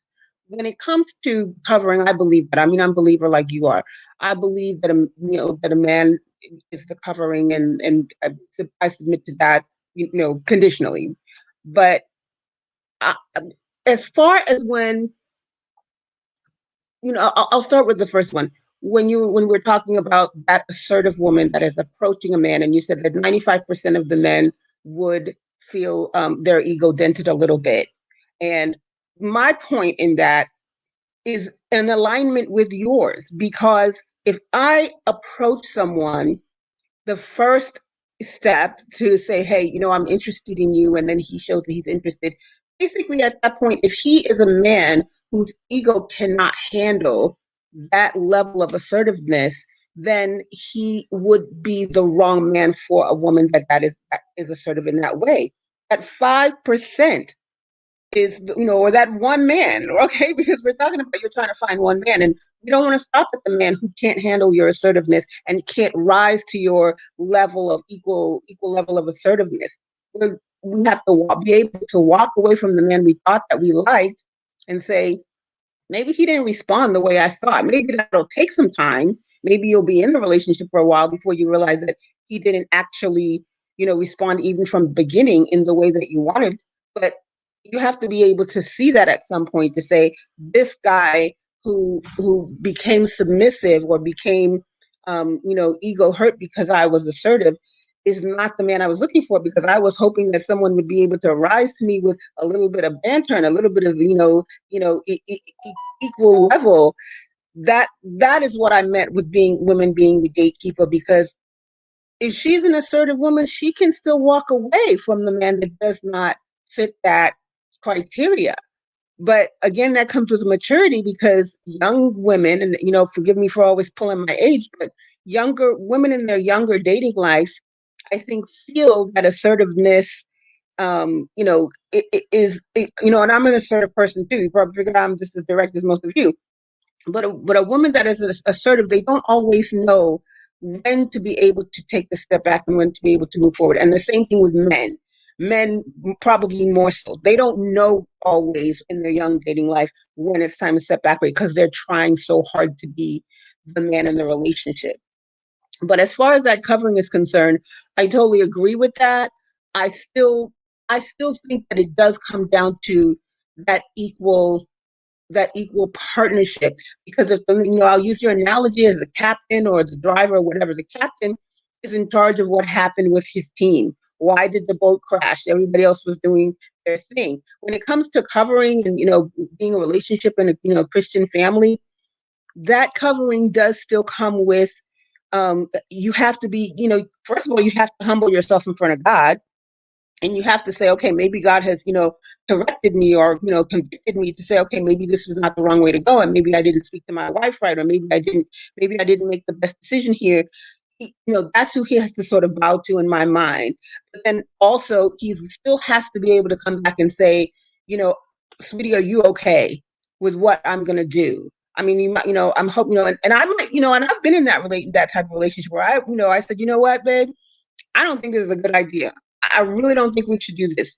But I trust you. I trust your judgment. Maybe I'm wrong. Let's go for it. And we went for it, and he was wrong. We wound up in a whole different place than we were supposed to be because he didn't listen to me. I think a lot of women have had that experience when driving. Men think they know what they're doing and they don't want to, listen to other directions. We went someplace else and where we were trying to get to. But I didn't make him feel bad. He made a decision. And then maybe he learned from that to say, okay, maybe next time I should listen to my girl. It really does come down to me supporting you, whether you're riding high or whether you fall down. And it comes down to you as a man saying, I got you regardless of the situation, regardless of how bad it is, regardless of how off course we have gone. I got you covered, regardless of where we're going. But that's just, I guess it's different for everybody, as you guys have, illustrated throughout this beautiful conversation, is that everyone has their own level of how they want to deal with their relationship. And sometimes people just have different opinions. That's definitely for sure. This panel hasn't proved that. Adjoa, welcome to the conversation. How have Oh you my been, gosh. girl? I've been good and I've been sitting here and I've been itching. I'm like, oh, Girl, I've get been in itching to there. jump on. I've been itching to jump on because I do feel that there's a portion of this conversation that's missing, right? So we're talking of relationships and we've been, speaking of relationships, but the one thing that we're forgetting is that a relationship is a foundation for a family to be built, right? Unless you don't want children, and you don't want a household. But if you do want children and you do want a household to derive from this relationship, then it is very imperative to consider the fact that leadership takes into play in that structure. And with that being said, then you also have to take into play that once children come into the dynamic, then you do need your man or your husband or the head of household to be a protector, to be a provider, to be a covering for your household, unless it's only going to be perpetually the two of you. If it's not, then it would be a disservice to ourselves as women to really hold this very strong stance of like, we want full partnership. It's not going to be helpful. I've had my children, I'm done. And at this point, I could actually say I want partnership. But until then, if you're going to have children with a man, partnership is not going to serve you. It's just not. And I think it would be very unrealistic if we don't take that into account. Because the thing about it is, when you are pregnant 9 months, I don't care how assertive you are, you're not going to be a protector. You're not. And so you do need that value in quote unquote your partner that you choose. Gatekeeper means the person who controls what goes through the gate. Not necessarily the person who makes all the decision, but the person who controls it. So the gatekeeper for a relationship would be the man because of the level of responsibility it takes to protect what goes through that gate. If I am the gatekeeper of what comes through my gate, then I have a larger responsibility to protect what's coming through my gate. Let's take sex, for example. I am the gatekeeper of sex because I have the responsibility to protect what is coming through my sexual gate, i.e., me bearing the child, i.e., me carrying the child, i.e., me going through birth, i.e., me going through labor, i.e., me allowing my body to go through this transformation called pregnancy. So I am the gatekeeper of sex. Same way as he is the gatekeeper of a relationship because he has to protect what's coming through that gate. That woman, the offsprings that are coming in, the generations that are coming after it. That's why he is the gatekeeper. And so if we leave it on the level of just two people going into a relationship, we will miss it all together. I have been itching. I have been itching. Ladies, I get it. We are assertive. We are doing it. We are bossing up. But assertiveness is not protection. Assertiveness is not providing. Assertiveness means I know what I want, yes, but it does not make us gatekeepers. So yes. Thank you. Where do I send my offering? Yeah, Pass where do I the send mine? Where do I send collection mine? plate Where do I right send mine? now. Where Girl, do I send mine? Audrey will shut it down like way always. that was That's what just I broken think. all the way down. I wanted to say to Kojo that that's what I meant, and Adjua, that's what I meant. Like, you still need that man. We can be a partner, but I still need that strong man there. I don't want there are both things are true. Both things are true. We still are bossing up. You can still be a woman, you can still have your own career, you can still have it all. But at the same time, you need that man there for your protection. Protect and provide is not just financial. That's what I was putting in the chat. It's not just financial, but there is this misunderstanding that there is. I'm sorry, I took over. Audra, you did that. That's it. I just want to say, like, this whole conversation kind of reminds me of Ready to Love. And I hate to bring that conversation into this, okay? But here we have like Kyra and AJ, right? Kyra is the gatekeeper of the relationship, okay? Because she is protecting the access to it. Now, she's also the gatekeeper of sex because women will always be the gatekeeper of that because we have to be entered. You know what I'm saying? So there's no sex unless that is happening and we allow it. Now, there are instances of rape and things like that I can't, we can't even really broach that because that's gonna, go into a whole nother conversation. But I'm just saying, when it comes to relationship, this is where stars get misaligned because I think that a lot of men aren't being taught how to be proper gatekeepers of relationships. And they even got the roles reversed. Okay? So AJ, he's sitting in the kitchen, he's saying how he's looking for an assertive woman. And he thinks that Kyra can be that. My friend, you got the game messed all the way up. All the way. Okay? Kyra is not feeling safe with her having to be the gatekeeper of the relationship and the gatekeeper and the gatekeeper and the gatekeeper and the gatekeeper. What are you gatekeeping?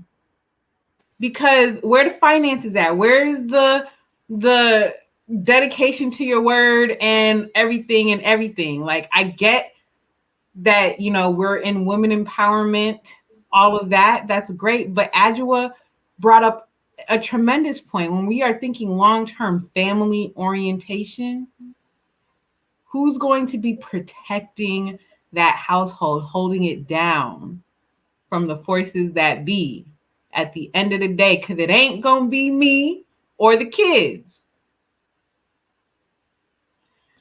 So, yeah, go ahead. Crystal, you said you want I'm sorry, I didn't want to interrupt. Going back to Kyra and AJ, she will never feel safe. She will never feel secure because she will always remember that date where she had to pay. She will, and then when she reminded him about it, he lied. So in her head, it's always going to come back to that. In building that relationship, building a stronger foundation, building more, she's going to say when times get, when it comes to it, I'm going to have to pay for this. And I don't want to be that person in the relationship. It's always going to go down to the first interaction that they had. He's never been her top, excuse me. She's never been his number one, and she will always remember that. That's not going to change. When it came down to him changing her mind about the situation, instead of doing that, he lied and said, "Oh well, times have changed. You need to change your idea of relationships or whatever." That's not the. This actually really reminded me of Vincent and Brianna. He made her the gatekeeper. He made her the decision maker. And then when he decided to make a decision, then that threw her for a loop. And then she started, I'm sorry, but emasculating of a man, that's not ever going to work. That's not ever going to work. Oh, you expect me to live in a one-bedroom apartment? Listen, you should have never, he needed to speak up, even if he did it kindly, any type of way he could have done it. He did not have to yell. She became the boss in that relationship. She became the decision maker, and he was like, okay, as long as you speak nice to me, I'll do what you say. No, he needed to speak up from beginning, and he needed to be the decision maker. That's what she wanted him to be. On all aspects, she wanted him to be that masculine man. She wanted him to be that man's man. But he kept saying, okay, well, my wife, I treat her nice and kindly. That's not, yes, be kind, but still be that man's man. And that's what she wanted. And that's what he needed to be in the relationship. And he never got to that point. So when we're reviewing this, he looked like he was extra sensitive to us. We called him extra sensitive and all kinds of other words because that's the way it came off to us. I'm sorry, but this truly reminded me of their story. Yes. That's just what that reminded me of. Good points.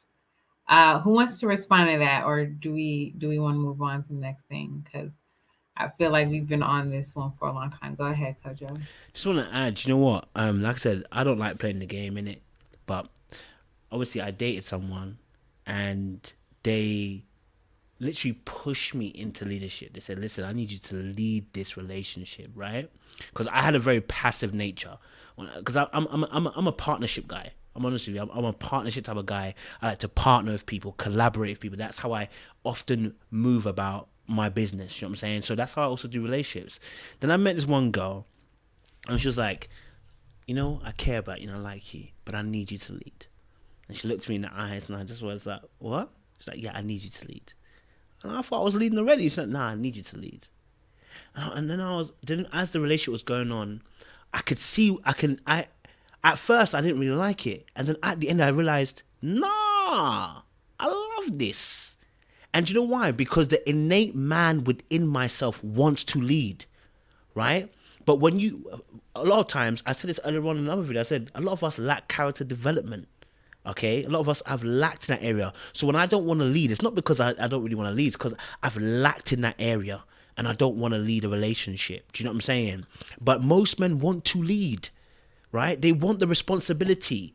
You get better as you're more responsible as a man, right? Within reason, right? So us men actually want to lead the relationship. Again, this is not a dig at anyone at doing partnerships. I'm a partnership kind of guy, but I've understood actually there is so much more benefit in me taking my place here to lead the relationship because, number one, like we just mentioned, if and this is the thing where everybody falls back into line, right? If someone breaks into the house and I look at you, I'm like, babe, are you gonna handle that? I don't care if you're 50-50. I don't care if you are, if you're partnership, you're going to be looking at me like a sucker. You'll be like, what the hell? There's someone breaking in and you're telling me to look at you. Do you know what I'm saying? You're going to look at me some way because naturally we understand that the natural order of things as a male, more times than likely, I'm going to be the stronger gender, right? Or sex. I can't remember if it's the right word, guys. Apologies. But you know what I'm saying? Like, so you look at me to lead in that area, right? Because I have that strength. And just like in relationships too, you're expecting me to lead because it keeps you safe when it's done correctly. Again, I'm not against anything other styles, but I'm saying to yourself, look, when you get to that position as a male and you can lead appropriately, you start to realize how beneficial it is. Listen, I'll tell you one last one before I go off. I don't know if I told you this before, yeah? When I was dating this one girl, what happened? She was going to buy a car. I have no clue anything about cars. So I just decided, darling, handle it because I have no clue about car. I'm not going to add nothing to your life if I get involved. She started trying to buy this car, right? And as she was buying this car, she telling me the details of the buying the car. And I said, this don't sound right. This thing sounds like a scam, I'm not going to lie to you. And she was like, no, it's not. And I said, no. Let me check it out. This sounds like a scam. I said, let me check it out. So I've checked the details. Lo and behold, it was a scam. Let me tell you what happened after. Listen, this girl serves me normally. But when I say the next few days, the way she became, I don't want to say even submissive, the way she became acts of service in those moments. Because what she realized was that she felt safe because somebody decided to protect her in that moment. It's not about domineering or trying to be, I'm a man, so respect me. No, it's about how do I protect you? Because I'm serving you in those moments. Right, I didn't deep it at the time. I thought to myself, I mean, it's a scam. It's a scam. I work in banking. I know what scams are.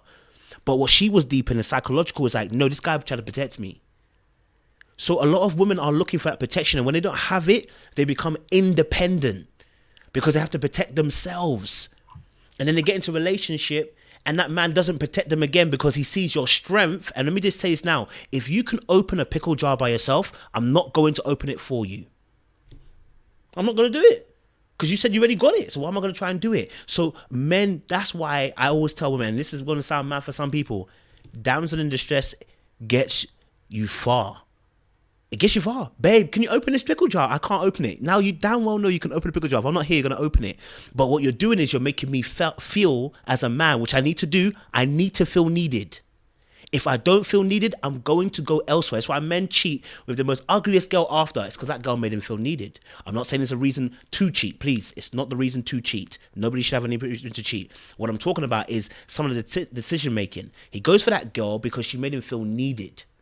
Men need to feel needed, even if you don't need him. You can change the light bulb, you can change your car wheel, you can do all that kind of stuff by yourself. But there's a trick in here. It's a game, it's a dance. You could open it by yourself. Open it. So you bring up really good points. And I think the whole men feeling to be needed, I do think that that is a basic fundamental of like human interactions, male, female.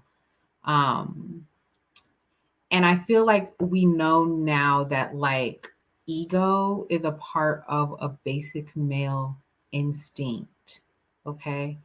This is something that drives men in like a lot of areas of life. And it's not necessarily a bad thing. Okay. We all have ego. It brings about a certain level of pride as well. However, I do feel as though sometimes the male ego can be a little bit fragile, right? And so then it starts to cross over into certain lines, and I get that. Um, Sometimes, like for instance, your whole thing with the pickle jar, okay? I get that analogy. And yes, women, if you are being strategic, you're going to use and employ those tactics with a man, right? But at what point does it get to a place where we then feel like we have to dumb ourselves down or dim our light in order to make a man feel a way in which his ego is boosted or he's needed and things like that? And I think that that's where sometimes the lines get blurred and it becomes a little bit, because I mean, too much of anything is not good. Ladies, if you have a man, you're gonna need to stroke his ego. Just accept that when it comes to being with a man. Now, how you go about doing that and to the extent at which you do that, there has to be boundaries in all things, right? And I think that that leads really well into the concept of leadership, because we keep endowing men with this leadership position, but this leadership position requires leadership qualities, right? And I feel like, we keep wanting, like, for your girl to come to you and be like, okay, I need you to lead, right? What does that look like? Like, what does that mean? What does leadership actually entail? Because I think that that definition and perception also gets murky and muddy and can mess up the dynamics of the relationship if you're not comprehending that well enough, right? And so I know Love Bomb had some great things to say in the chat about it. Sound off on that point. Yeah, so I guess what I wanted to Kojo, I completely agree with what you just said as far as the needing to maybe, like, I mean, for me personally, like last week, I needed a fan fixed. My boyfriend, when he's here, I can fix the fan myself. I said, can you help me? I need help. And it made him feel good, even though I probably know I could have fixed the fan faster than he would have. And I didn't say anything while he was fixing. That was the point too, is that letting them also do it without input their way. So I guess the point I was making in the chat specifically was that as a leader, you have to have the qualities. Like when you're going to like a leadership seminar, they teach you like having the spirit of collaboration, having the spirit to make decisions and split time. Like Kojo said, if the ship is going down, you can't be walking around like, hey, do you have any ideas? Do you haven't? No, you have to like sit there and make that decision and then be accountable for that decision in the end.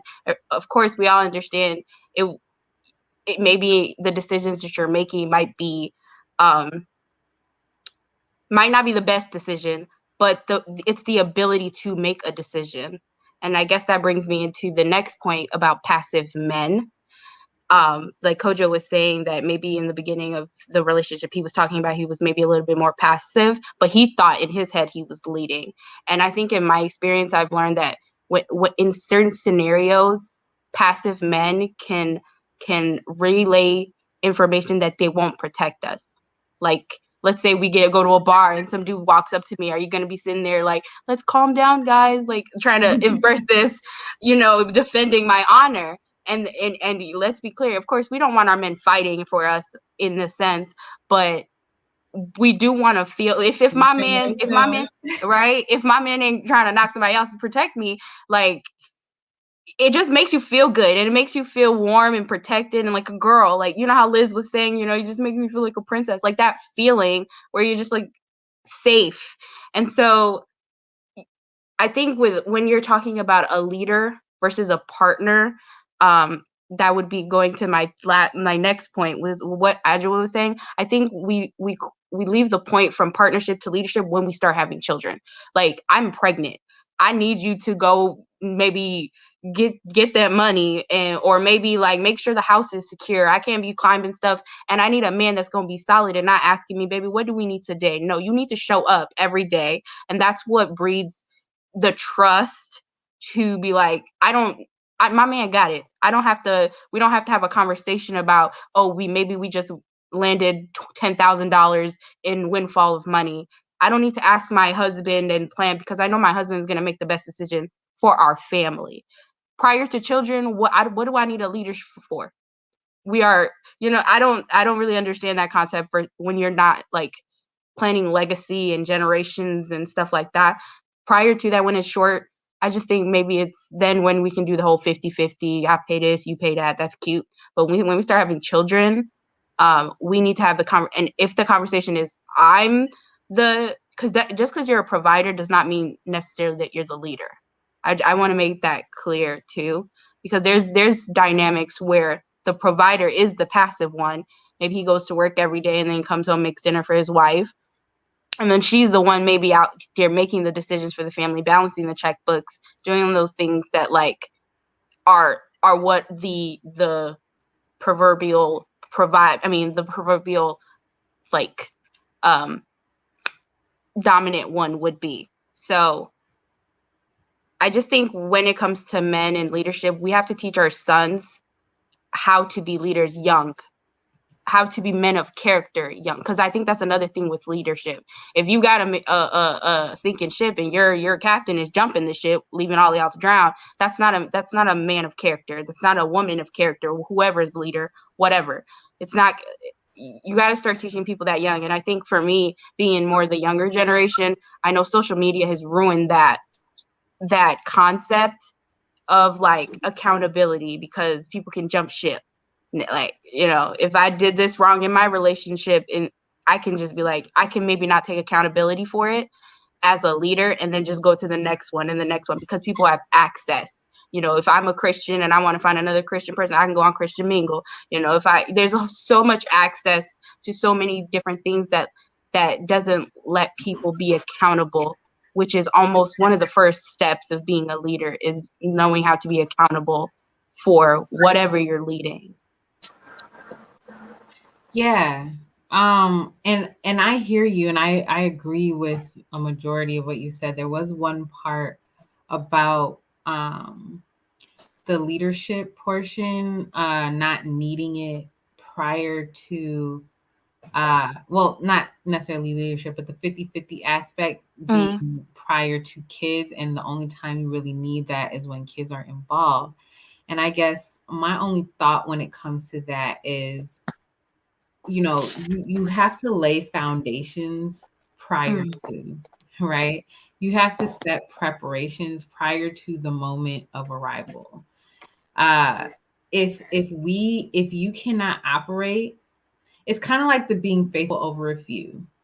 Okay. I need to know that you are a protector, provider, all of that prior to us getting children in the scenario. Okay. Because I'm Maria, not can I going to be expand on able to that? trust that those skills are going to accurately kick in once that time arrives. You know what I mean? And so I guess that's where I see what you're saying. Like the dynamics aren't as needed prior to the children being involved. However, we have to see the fruits that is even possible, like prior to the kids getting there, because at that moment it's critical. I just want to Can I clarify. expand on that? Yeah, I just want to clarify, just Okay. really quick, that Yeah. I don't mean that it's like you shouldn't do it. I'm saying that as far as some people, when they're dating, they're not thinking about like they're just living in the right now. And if you're the person that's dating for the right now, maybe it's okay for me to pay the rent, you to pay the light bill, blah blah. That's not me. That's not my relationship. But I'm just saying it might be for your dynamic. It's okay. But I think once you start introducing children, or the idea of building children, I think that's where maybe we're bridging because people sometimes just don't have that intention. I think that's where we're crossing our T's or whatever is intention for the relationship. That's yeah. Gotcha. David, you wanted to add? We can't hear you. Oh, can you hear me now? Sorry. Yes, we can hear you. Oh yeah, I think I was on mute. So I think there's a symbolism into why when you're getting married, the father of the girl actually brings the girl to the altar to meet the husband. Now, what we're talking about here is mostly about people or the culture rewriting what is established. Now, when the father brings the girl to the man in the altar, it's sort of the same symbolism when the Bible says that the man shall leave his family, leave his father and mother, and cleave to his wife. It doesn't say the woman should leave or whatever. It says the man should leave and cleave. Now, you have to understand the symbolism. when a father is bringing his daughter there, he's saying, I'm giving you that position to be, in quote now, a father. And what that is saying is to be the leader. And that goes back to what you were saying just now. If you cannot lead me, if you cannot lead our family, how do I expect you to lead my kids, my offspring? How do I expect you to lead my children? If I don't see how you are leading our life, then how does that even come into a question? And that's the whole thing of people talking about the order of things, like having babies before marriage or having babies before commitment or whatever, and all those kind of things. How do we do that if I cannot see you actually leading a life in that sense? And so when you're talking about that whole sense of leadership and a man being a leader, you have to go back to, and there's a reason why they say that the family is the most important unit in a society. The reason why is because a lot of young boys are seeing their father being just being like torn apart by a mother who is making him be like sort of less than in the house. And she's, in quote, leading the family. And so that boy cannot see any form of a father or a man leading the family. And so when he gets into a relationship or gets married, he's not going to assume that position. And it's going to seem to him like, this is what there's a saying, you cannot be it if you don't see it. So how can he be it? How can he do that? And that's what Kujo was saying before. How can you do that if you don't see it? Some of us come from families where our father is the leader. Our father taught us to provide. Our fathers taught us to lead and take responsibility. And you see it in us as young men that we do that. And that's why when you get involved with some people, you really need to check their family and see how they grew up and see where they're coming from, because it really gives you an inkling on what is happening. Tommy Miles was on another YouTube channel, and they invited him on Father's Day, and they were asking him things about fatherhood and things like that. And he was saying like, no way to put down a woman or anything like that, but there is a role a father plays in the life of a child that a mother can never play. And there is a role that a mother plays that a man can never ever play. A man cannot birth a child. We all know that biologically. But there are roles that a man plays in a child's life that a woman can never play. And you must never deny your child that, whether you're still with that man or not with that man. You must understand that he is the father and he takes that position, that responsibility to do that. Now, there are deadbeats and there are people who are not involved and whatever. But in as much as he's willing to pour into his child, he has that responsibility and that mandate, according to the divine order of God or whatever you follow, to be that leader of the family. But again, back to what Kojo was saying and what someone else was saying, you cannot lead if you're not given the opportunity to lead. Otherwise, what we'll have in the house is strife. Dad is trying to do this, mom is trying to do that. I know a friend when I was growing up that if his daddy says this, he'll go and ask his mommy, daddy said this, what do you say? And to me, that is the typical reality of a child that sees that his father cannot have any kind of foothold or say in the house because his mother is the one who gives the tick of approval or not. So if we don't allow if we don't show that kind of fatherhood, leadership, that kind of responsibility, there's no way we young men will be able to do it. And the reason why a lot of young men are doing what they're doing is because they see that that's how their father, if you watch divorce court, if you watch paternity court, you see people who will say things like, I never knew my father as well. I never knew my father. And now they are in that same situation.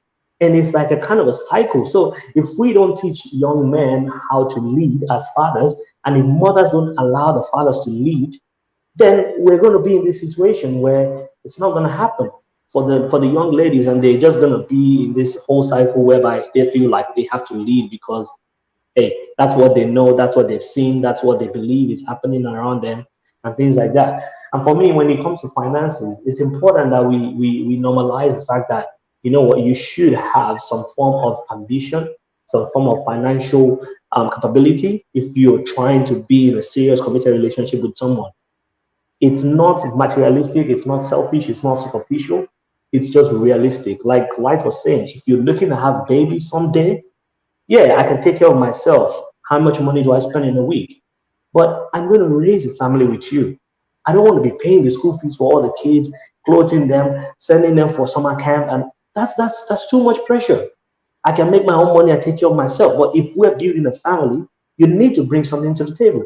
It doesn't have to be exactly the same as I'm bringing or more than me, but bring something. Have some ambition, have some drive. Yes, you might start off working in KFC or McDonald's, but have a drive. Do you want to achieve something in life? Do you want to be something? Do you want to, like I always like it when Kojo says that, people should subscribe, people should like. To me, it might seem very fragile, but to me, that shows that he wants to grow his channel. He wants to build his channel. And that's what I want to see in someone I want to be with. Not, I don't expect you to want to be a professional engineer like myself or whatever, but be about something, have an ambition, drive for something.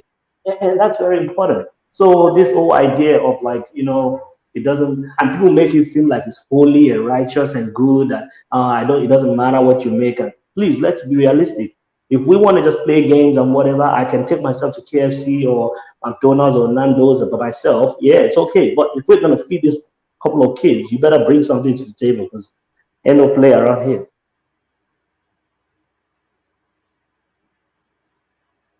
Dang. Good points. Good points. Look, y'all. David. I look, I have so many other questions that we didn't even dive into, and we're not going to be able to dive into them tonight. We might have to do a part three, maybe sometime in the future. We have other topics that we want to dive into. Kojo and I, we're going to be doing these collabs. So definitely stay tuned. This was a phenomenal discussion. Like, I just loved how where the conversation evolved to, how you guys just brought so many different diverse perspectives to the conversation. Like, that's what I love. That's why I'm doing it. Hopefully this was able to give people, a different way to think about relationships and standards and how to go about setting standards in the dating world. Um, so yeah, thanks everyone for tuning in. This was a great conversation, great time in the chat. You guys were bringing out some great points in there too. Definitely stay tuned week after week. Look out for the announcements of different content topics we'll be talking about. Go ahead and subscribe to my channel. You can find it at Maria S. I'll be bringing interviews and topics tomorrow night on my channel. I'm hosting a discussion about the importance of mental health for Black women. And we're doing a part 2 discussion where we're focusing on abuse and trauma and how that affects Black women's mental health. So definitely tune into that. I would love to see you guys there and see what you guys' comments are.